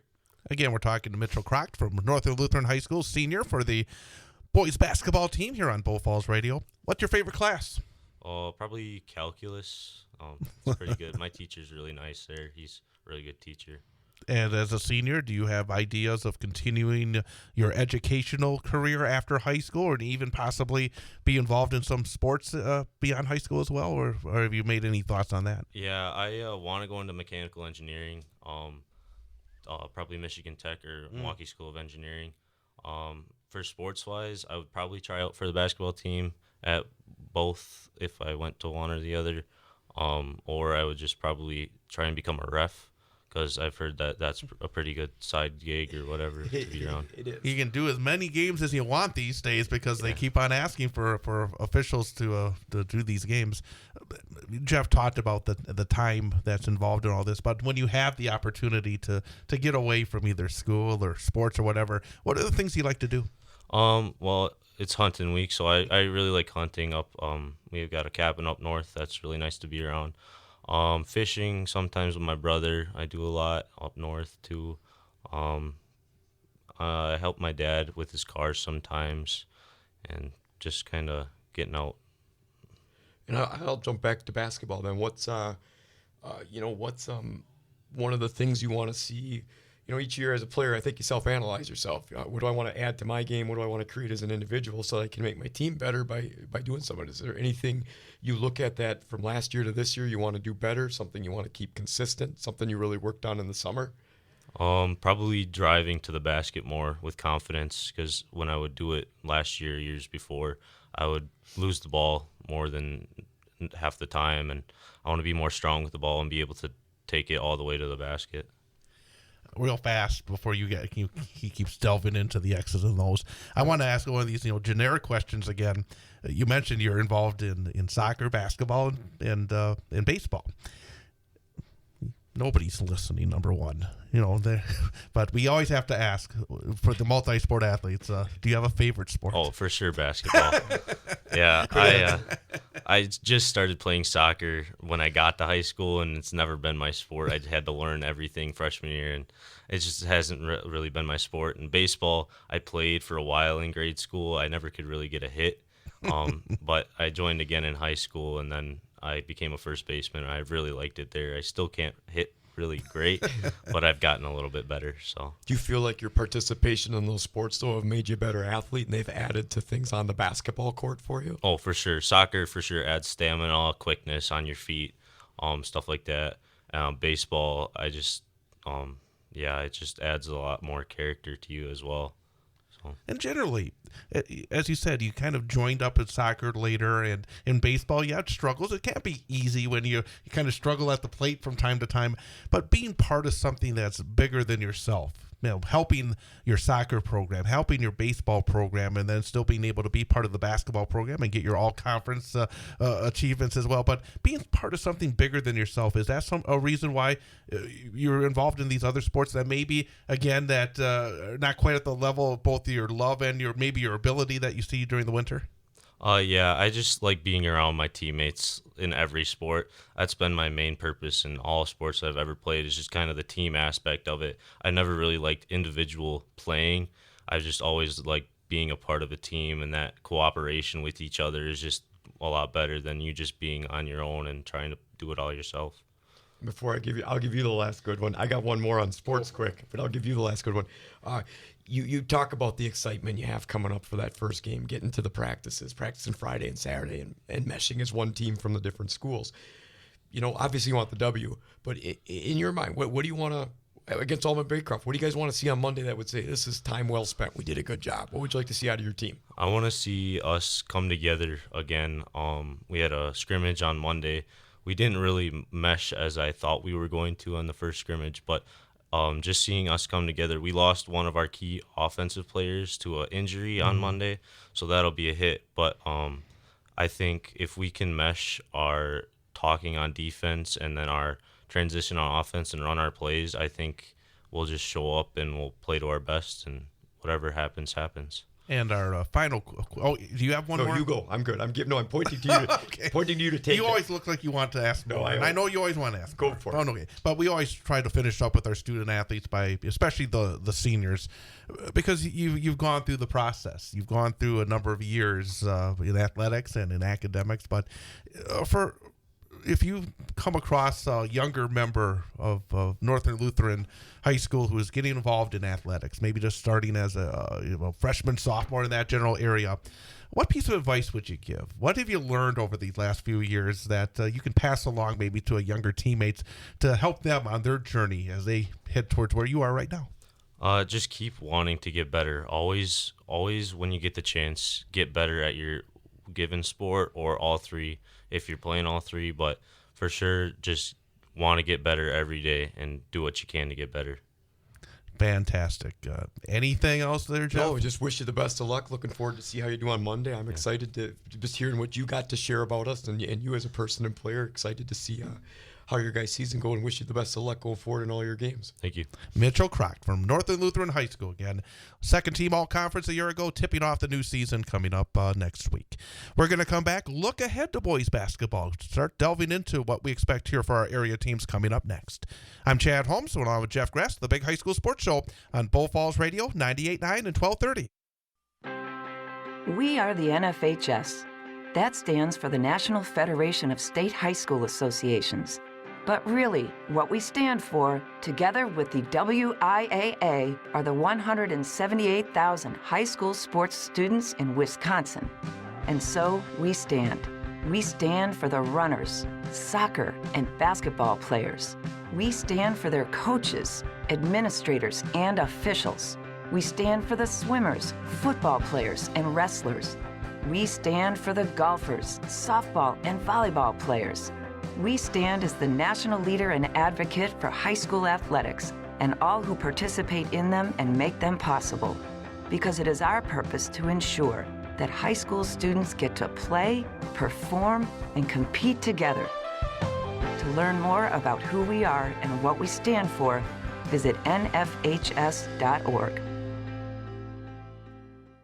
What's your idea of fall fun? Maybe it's hitting the trails on a new ATV. Then it's time to call CCU. That's Clover Belt Credit Union. Or if you're thinking of a UTV for hauling wood or hunting, or maybe just because it would make the tasks around your property so much easier, it's time to call CCU. ATVs, UTVs, utility tractors, and their attachments for care of your property. Whether you need it for fun or to get the job done, Clover Belt Credit Union is here to help with the great rate financing you want. What are you waiting for? Life's too short and winter's too long. Thinking about a motorhome or maybe a snowplow for your ATV or utility tractor? Call CCU for great rate financing. And if you're thinking motorcycle, Clover Belt Credit Union has the financing you need for the bike you want. Call or apply online at ccuwausau.com. Check it out. For vehicle loans, for mortgages, for financing fall fun, call Clover Belt Credit Union. That's CCU. Local lenders lending local money, keeping our community strong.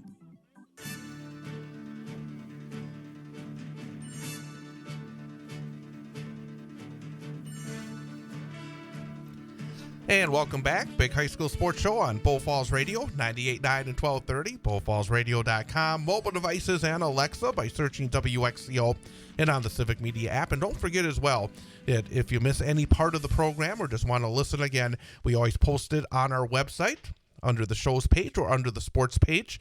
Just click on the Big High School Sports Show logo, and we have our previous episodes all posted there. And also, you can get them wherever you get your podcast.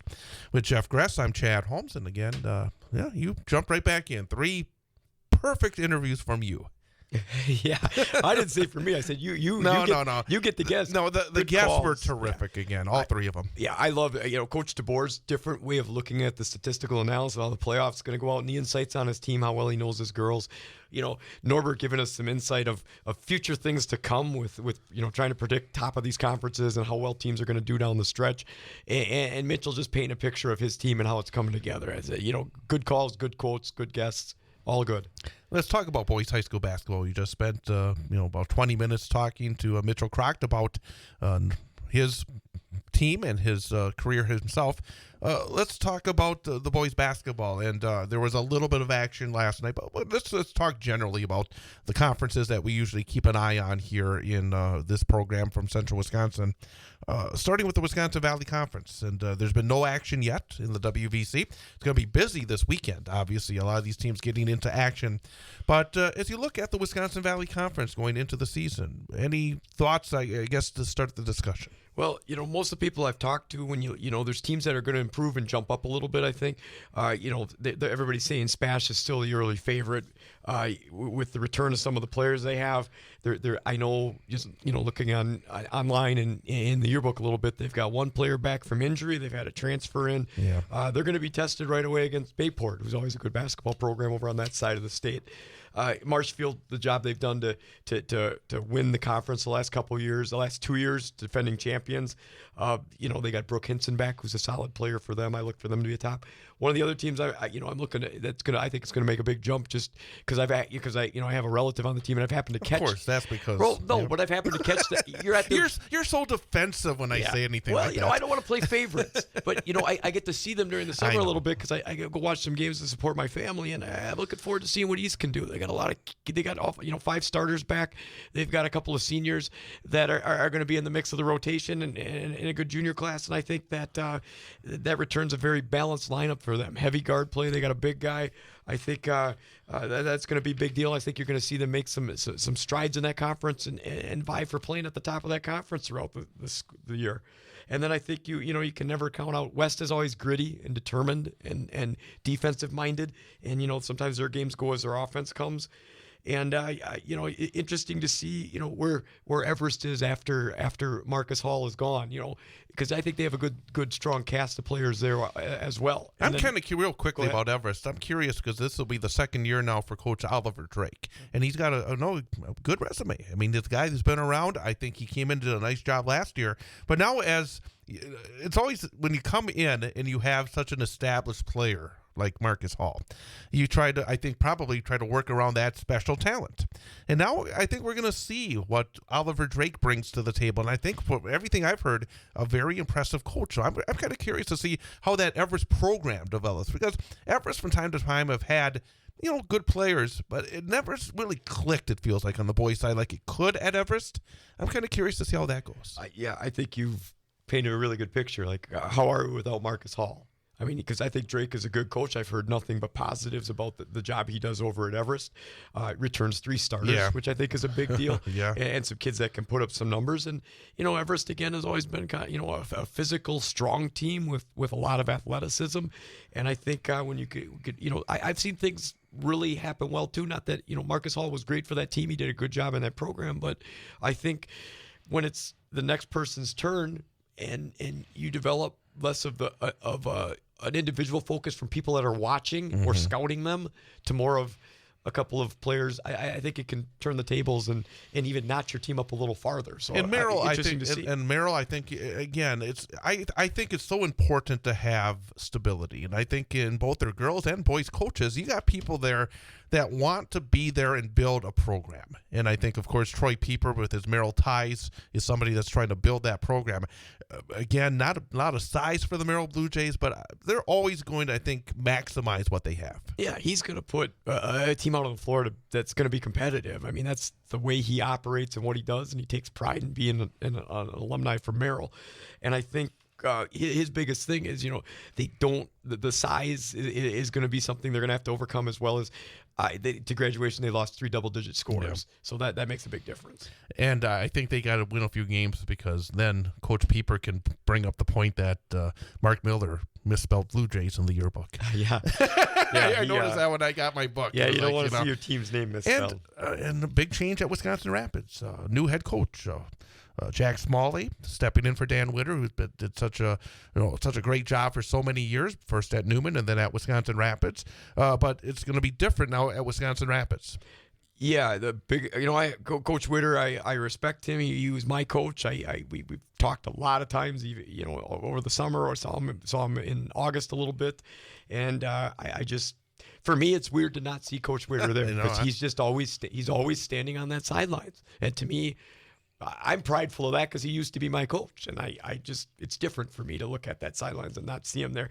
And I think for teams, when there's such an established figure like him, who's a strong part of Wisconsin athletics as well as the Central Wisconsin area, it's just different. So it'll be interesting to see how that team reacts, because Coach, I know, always took a big pride in knowing those kids from the time they were in grade school all the way through and beyond. So I know that's a different level of basketball. Rest top 3 in the Valley.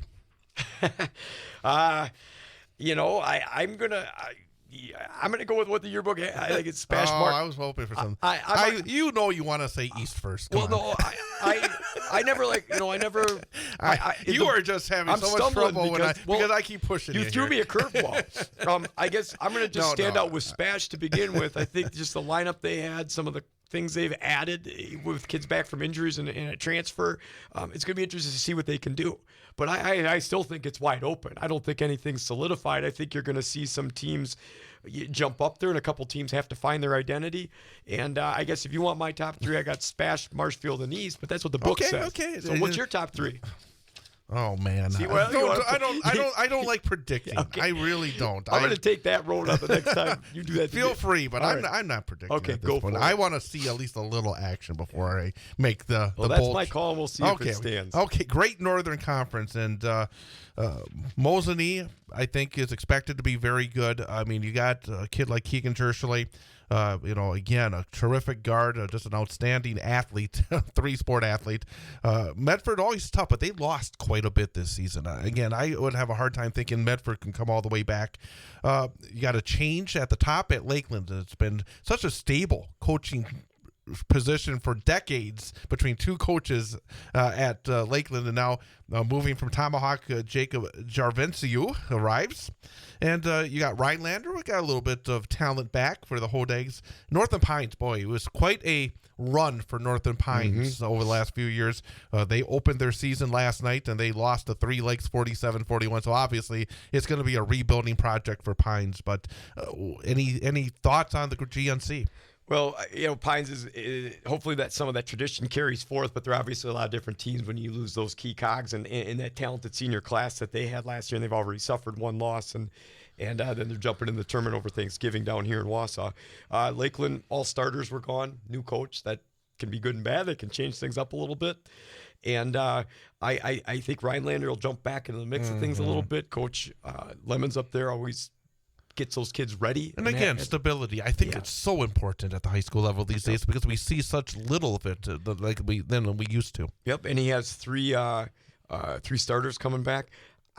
This is my gut. Coach Brown has done a great job at Medford, and I know he lost a lot with 4 starters, but he has one of them back.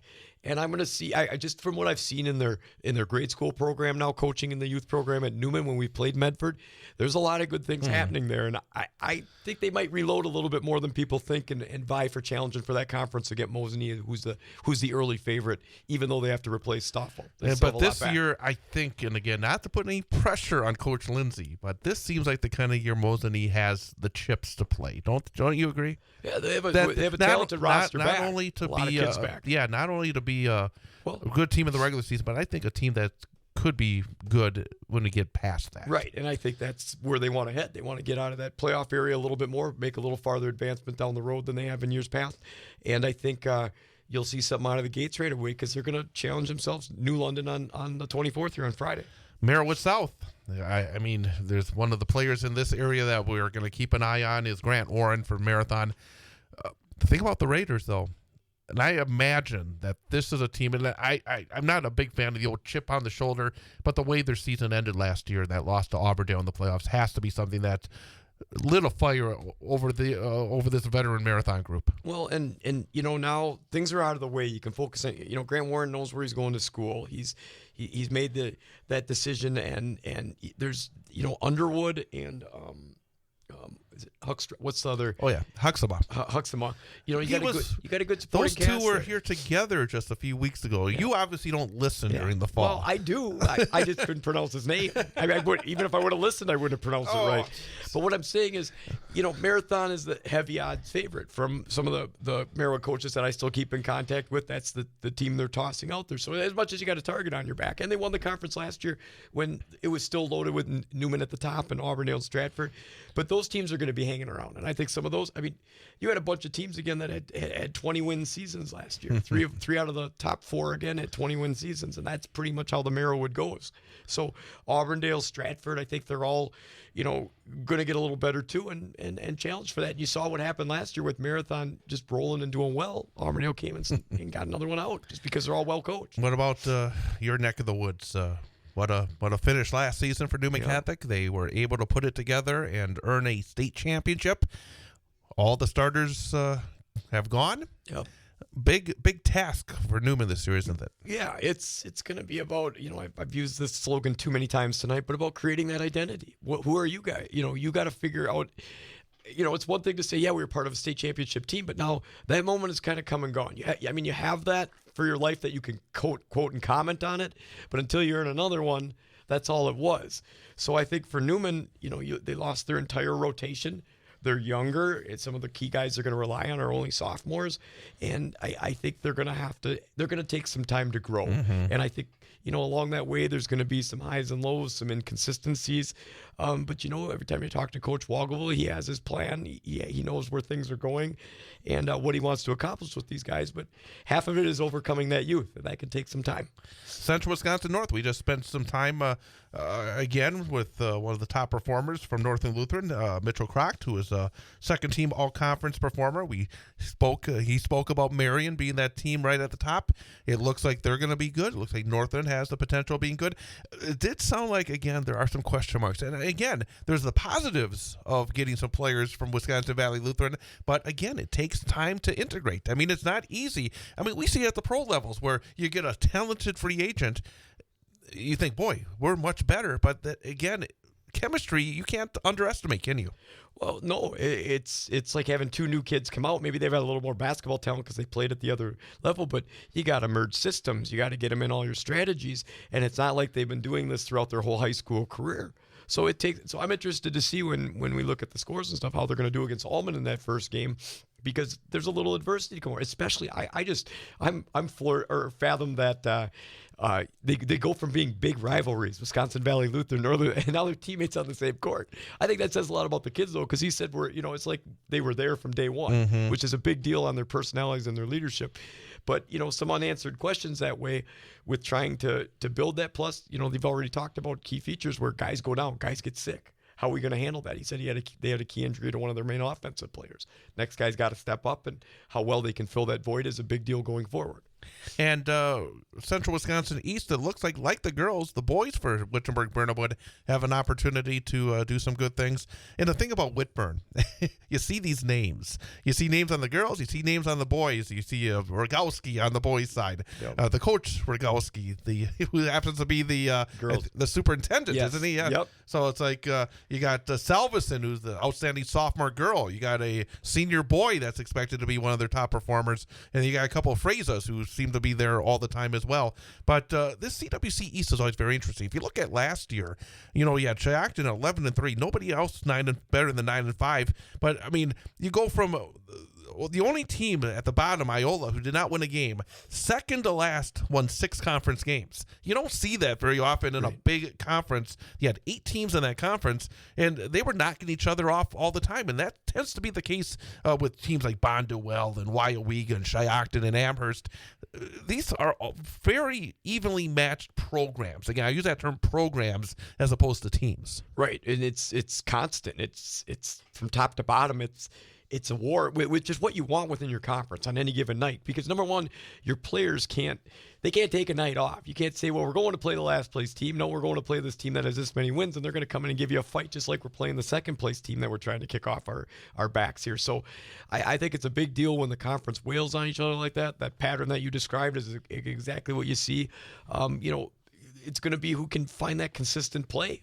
And I think that's what Wittenberg's, is setting up to do with the strong guard play they have. I don't know if I don't think they're as big maybe as they've been over the years, but that guard play and they're going to come out and try to rectify that record a little bit, which was under 500 last season. And quickly, Merrillwood North I didn't mention because Athens just down the road here from Wausau. They had a great year a year ago. Won the conference championship by 6 games over second-place Prentice, but they lost quite a bit. In fact, they lost first-team all-conference performers Aiden Yankee, Connor Sheehan. It's going to be, according to the yearbook, it looks like Rib Lake has experience back. But again, Athens had a group there that had been very good for a couple of years, and obviously some question marks after that. Yeah, they were very, I don't know how deep their rotation went. I know they had some youth coming off the bench with some freshmen that were playing that are now sophomores in that lineup. So they'll have some youth back in their starting lineup. But again, it's hard when you have a core, you have your center for years. You have your strong guards with that leadership and ability to handle the ball and calm things down. And that's what Athens had, which made them that strong class they had go through that made them a viable challenger in the program, not only in the North, but also in the South. And I think that might be down a little bit, but I still wouldn't count them out because when those things go through and you can get the athletes back and those kids see what the kids did before them, it'll cycle itself through a little bit that they want to prove themselves. So it'll be interesting to see where they fall since, they're not picked to be top, but they're obviously picked to hang up there. So I think they'll be vying for that conference, give it on a given night with Rib Lake. Absolutely. So we got to take a break. We're going to look ahead as now everybody getting into the rhythm, whether it's boys basketball, girls basketball, hockey, it's all going to be really going starting this weekend. A lot of activity going on. In fact, I could be doing 5 games between Friday and Saturday. That shows how busy. Yeah, so tune back in if you love the sound of Chad's voice because he's going to be on nonstop. You better tune in because I may not have a voice by the end of all that. But we're going to look ahead at some of the matchups in the next week that we should keep an eye on as we continue. Along with Jeff Gress, I'm Chad Holmes. Big High School Sports Show on Bull Falls Radio, 98.9 and 1230. Fall sports are here. Align your young athletes and yourself with health by scheduling an appointment with Dr. Sarah at Shine Chiropractic in Rim Mountain. Stay in the game with our comprehensive 3-point neurological exam, safe for the entire family. Don't let the daily grind keep you and your student athletes on the sidelines this year. Call Dr. Sarah at 715-298-5104. That's 715-298-5104 in Rim Mountain today. Hungry for flavor-packed fun? Dive into Red Robin's sizzling burgers, mouth-watering fries, and endless options. Or maybe you're craving the perfect slice. Then it's Donato's Pizza, your passport to pizza perfection. Order now and treat yourself to an unforgettable taste experience. Red Robin and Donato's Pizza, 225548 Rib Mountain Drive in Wausau. Call 715-301-0019 or log on redrobin.com. Red Robin and Donato's Pizza. If you're looking for your next ride, check out Mankey GMC in Schofield. Formerly Fred Miller Automotive, Mankey GMC serves Schofield, Wausau, Marshfield, and Stevens Point with a huge selection of new and pre-owned vehicles. Explore a range of top-notch SUVs like Acadia, Terrain, and Yukon, or choose from the rugged Sierra truck lineup, or even a certified pre-owned vehicle. No matter your dream vehicle awaits at Mankey GMC, 448 Grand Avenue in Schofield, and online at MankeyAuto.com. Mankey GMC in Schofield, where your journey begins.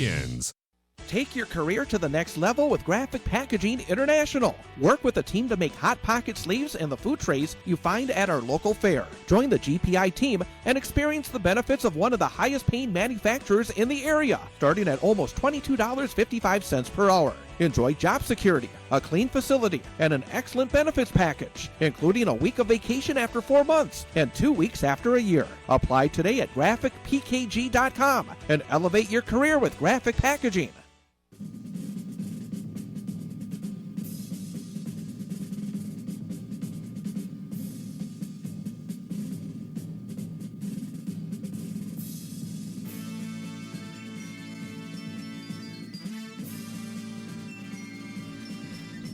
And welcome back. Big High School Sports Show on Bull Falls Radio, 98.9 and 1230, bullfallsradio.com. Mobile devices and Alexa by searching WXCO.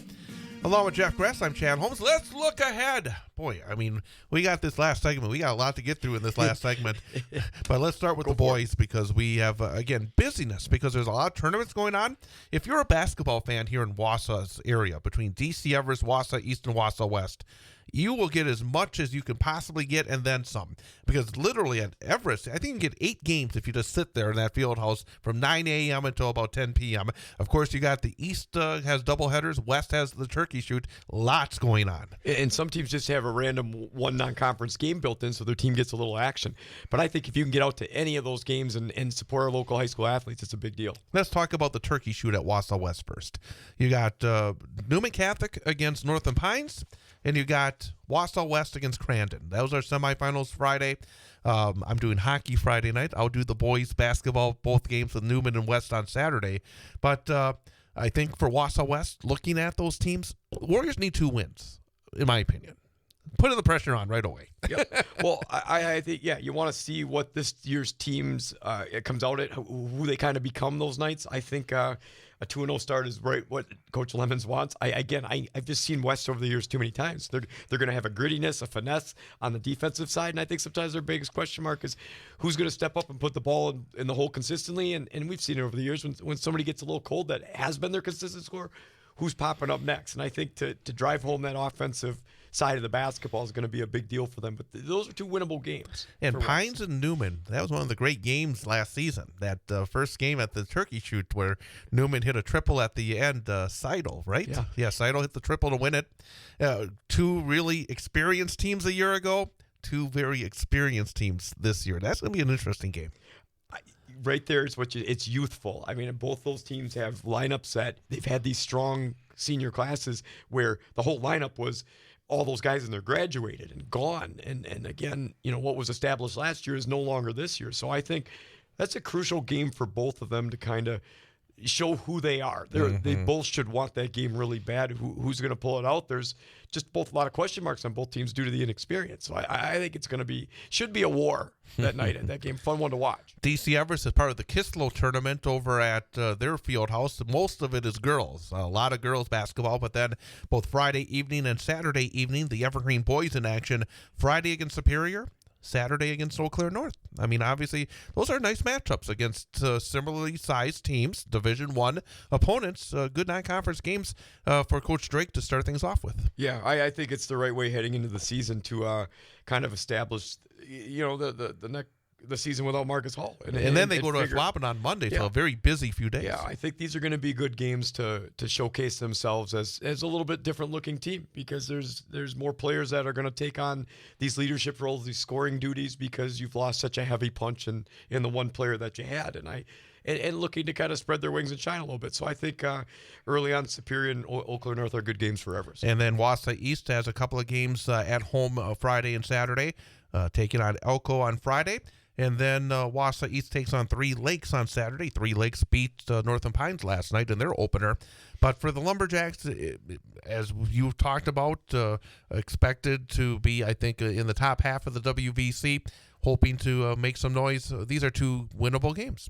Yeah, for me, I mean, that's one of the couple games I'm going to go watch, and I think, I'm just looking for the guard play between, Rozwadowski, Nabe Gezik, Garrett, and then the other key cogs they have with Kaylee and the other starters they might have in that lineup is to go establish themselves, go own it on the defensive end, go make your offense pouring because they got a lot of different weapons there, and see how consistent they can stay against those 2 teams because I think they're a little bit level up. and you just want to see the sloppy play not come into play when you're playing teams that are a little bit different in divisions. So those are some of the big games as well, but a number of the other Valley teams in action. Neenah and Spash, I think, on Tuesday is going to be a good one. That's always an interesting game. Anything else within these Valley schools that you're going to keep an eye on, or should we move on? Does Spash play Bayport on the 25th? Spash plays Bayport on Saturday. You're exactly right. So they got Neenah and Bayport the next week. Yeah, I think those are going to be some determining games to see where Spash kind of lines up and where they settle when they play some teams over on the eastern half of the state. Not much else going on because most of the teams are after the holiday break. So I guess just looking to see where those tournament games play out between our local teams of Newman, East, and West, and Everest. Great Northern. Mosinee has games on Friday and Saturday. They take on Milwaukee Madison Friday at home, and then they take on New London on Saturday at home. So again, an opportunity to see Mosinee against different areas of the state. They played New London often in the postseason, so that's going to be an interesting one on Saturday. I think that's a great scheduling choice. Number one, because it's early on, so it's far enough away from the next time you'd play them. But these two teams have gone at each other a lot, like you said, in the regionals. And a lot of time, I think Mosinee's got a little chip on their shoulder because New London has beaten them the last couple times. So I think that's a good opening kind of one-hit game to go put your effort forth right over Thanksgiving to see where you're at. And it looks like, the rest of the teams other than Pines are pretty dormant because Pines will go over to West and see where they stand. Merrill South boys, we mentioned Newman Catholic at the West Turkey Shoot Friday and Saturday. The annual Cranberry Classic going on in Wisconsin Rapids. Assumption takes on their rival in the neighborhood, Port Edwards, on Friday. And then TBD. Usually Marshville Columbus is part of that. I'm not sure who. Possibly Pittsville some years. I couldn't find the fourth team. I tried to look for it. So Assumption getting their seasons underway. Then other teams from the Merrill South start after the holiday weekend. You got Edgar playing at Owen Withee in a non-conference game Monday. We'll see the Marathon Red Raiders for the first time on Tuesday at Spencer. You got Auburndale hosting Colby coming up Tuesday, and Neelsville is at Stratford, and that's always an interesting matchup. Neelsville always a solid program, and I think Stratford looking to bounce back, and I think they have reason to be optimistic that they'll have a good year this season. Well, and if you looked at one of the things that the yearbook mentioned, their JV was 21-0. I saw so that. If you want to have a productive thing coming from your younger programs, your older programs, go undefeated, it sends a little bit of a message to the rest of the teams in your conference when those players get up to that level and give some high hopes of what they're able to attain. So different philosophies and stuff. Sometimes, it's a big deal to have games over the holidays, and other teams we've seen just as much success where they kind of bide their time with practice and hit heavy right after Thanksgiving. So we'll see how those games go forth as the season progresses. Merrillwood North, Abbotsford starts at Cadott, Athens home against Loyal, Pines at Rib Lake, Prentice at Flambeau, again, non-conference games.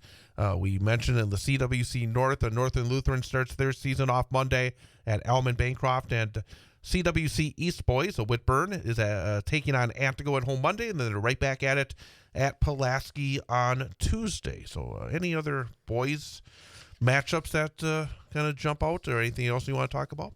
No, just interested to see with some of these smaller conferences, the Merrillwood and those CW North and CW East, how they or more so the North than the East, but how they're going to start off once they start hitting those early conference games, because that's going to pop right around the corner because we always have to wait for the Valley for a little while. And girls basketball, if you want to become an expert on girls high school basketball, just sit at DC Everest Friday and Saturday starting at 9 a.m. because they have, I think, 5 varsity games, if I'm not mistaken, each of those days.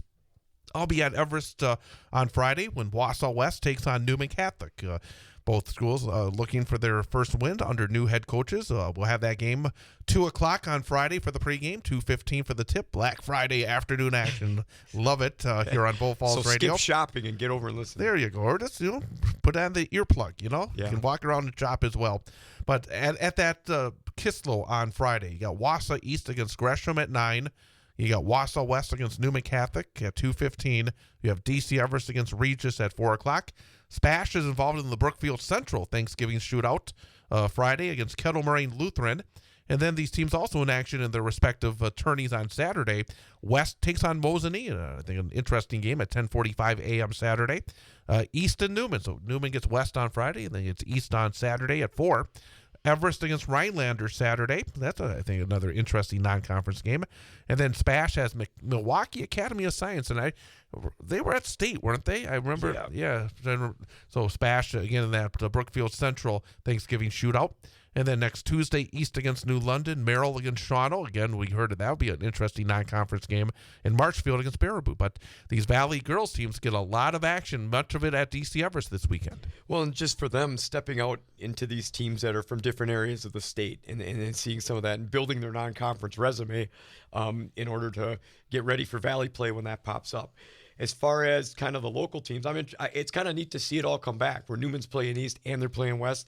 And I think the makeup of the storyline of, new coaches, new programs, trying to establish, what Newman is and what West is, I think that's going to be kind of cool to see how that plays out. And for East, I think sitting in the realm of playing some of these smaller schools to look at possibly getting a W, it can hopefully build some confidence for them. Great Northern Conference. We mentioned Mosinee. They get to play Friday and Saturday at the Kissel, but then there's a huge conference game Tuesday. The same thing as last year. Remember that? Yep. Started off the conference campaign, the top two teams, Lakeland at Mosinee on Tuesday night. Massive game. I mean, in terms of who ultimately wins that conference championship, it could be decided here in the month of November. Well, and what's hard about that is, you got so many games leading into it, but that one's on the players, the coach, everybody, the families, the whole program knows that's on the docket coming up. So you look to build yourselves in these non-conference games over the turkey shoot and the Thanksgiving tournaments that you have where you're not injured. You're coming out with no sickness, and everybody's on the same page because that's a big game, and it's neat in the sense that it can have some bragging rights right away. Makes that next game, if everybody can play well down the stretch, more important. And especially important for Mosinee because it's the home game. Yes. You don't want to lose the home game. The home game you always want. And again, you got to find a way to slow down Christina Ouimet. But again, Mosinee's got good guard play. You got the Dershowitz girl, Talon, and also some balance. So again, they've proven they can score. That has, again, when you expect it to be high scoring, then it turns out to be low scoring. Yeah.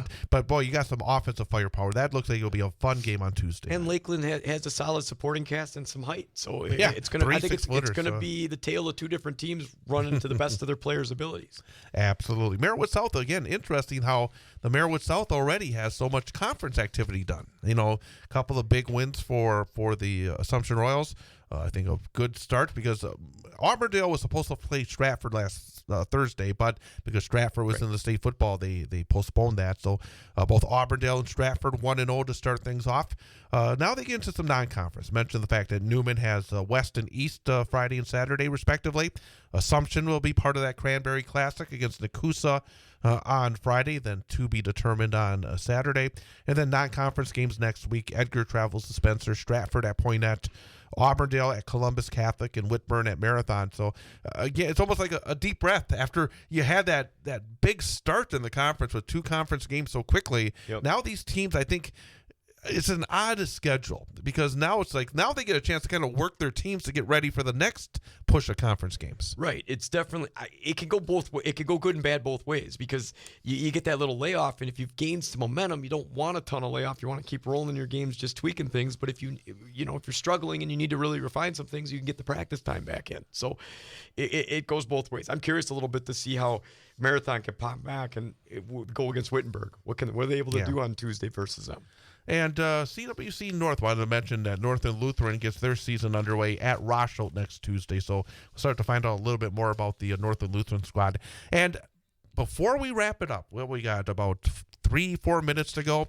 We have to talk a little hockey. We have to talk some hockey because a great start to the season this weekend. It's always fun for me because I always go to Eau Claire because that's a fantastic tournament that features Wausau West, Eau Claire Memorial, Notre Dame Academy, defending state champs, and Superior. And on Friday night, Wausau West against Eau Claire Memorial, semifinal. We will have the game. I'll be heading right from the girls and heading hopefully not too many overtimes because or else I might be in trouble. But 6:15 airtime from Hobbs, Warriors, and Eau Claire Memorial. And then they'll face off against either Notre Dame Academy or Superior coming up on Saturday, either at 11 a.m. or 1 p.m. But again, what a way to jump in. And we had Coach Brandt on last week. They always start off with these very difficult games. Yeah, there's no rest for the West program. You can just tell that, they want to get their season underway and they want to challenge themselves right away. And I think that's a good philosophy to see how you're doing. And also a big conference game next Tuesday, because they go right into the conference next Tuesday at Wisconsin Rapids. They have been really tough on the Warriors in recent years. So in Rapids, expected to be, I think, a very high-scoring team, a team that could try to bump their way in against Stevens Point of Wisconsin, Stevens Point of Wausau West. So West and Rapids next Tuesday. All three of those hockey games featuring Wausau West will be broadcast right here on Bull Falls Radio. And also wanted to mention as well that the Central Wisconsin Storm, they are getting their season underway. They have the Gobbler Cup. I wonder why that's named the Gobbler Cup, right? I'm good. I can figure that one out. In Mosinee, and the Storm take on the ECA Stars, Eau Claire Altoona, on Friday, and they'll take on either Hayward or University School. And we had one of the Storm players on last week, and she was looking forward to getting a crack at Hayward, who knocked them out of the playoffs last year. So they all know what's going on. Always a little vengeance game is a good game to have right away. Exactly. So again, it's going to be just an incredibly busy Thanksgiving weekend, isn't it? Yeah, there's a lot of sports. So again, one of the most special things is about high school sports. These kids come out there, they balance their schedules, they give their time, they try to take pride in their teams and their programs. And I think it's a big deal that people go out and support them. Absolutely. So I know you're going to be seeing some of the action at East this weekend. So I'll be at East, West, and probably Everest. So you'll be able to. I'll be at all three of those schools. You'll break it all down for us next Wednesday. Yeah, right? I will try to have some knowledge. Nothing's perfect. Hey, we want to thank our guest again tonight, Mike Du Buhr from Merrill, Norbert Durst from wissports.net, and Mitchell Croct from Northern Lutheran, our guests. And again, if you missed any part of the show, coming up here in just a few minutes, I'll be posting it at bullfallsradio.com/sports. Click on Big High School Sports Show, or by wherever you get your podcasts. It's put out as a podcast as well. So, well, are you back into the midseason form now? I feel good after 2 hours. Yeah, my voice lasted, and we covered a lot of stuff. So, hey, and awesome show. Say thank you to your friends who are waiting for you right now. Appreciate that. Yeah, they're on my time, so we'll be okay. But hopefully everybody out there listening has a great Thanksgiving and get out and watch some of those sports. Exactly. So get out there, support these student athletes, and tune in again next week. We'll be back from 6 to 8 p.m. next Wednesday night for another edition of the Big High School Sports Show on Bull Falls Radio, 98.9 and 1230, bullfallsradio.com, mobile devices, and Alexa by searching WXCO and on the Civic Media app. WXCO 1230 AM, W255DN Wausau, streaming at bullfallsradio.com.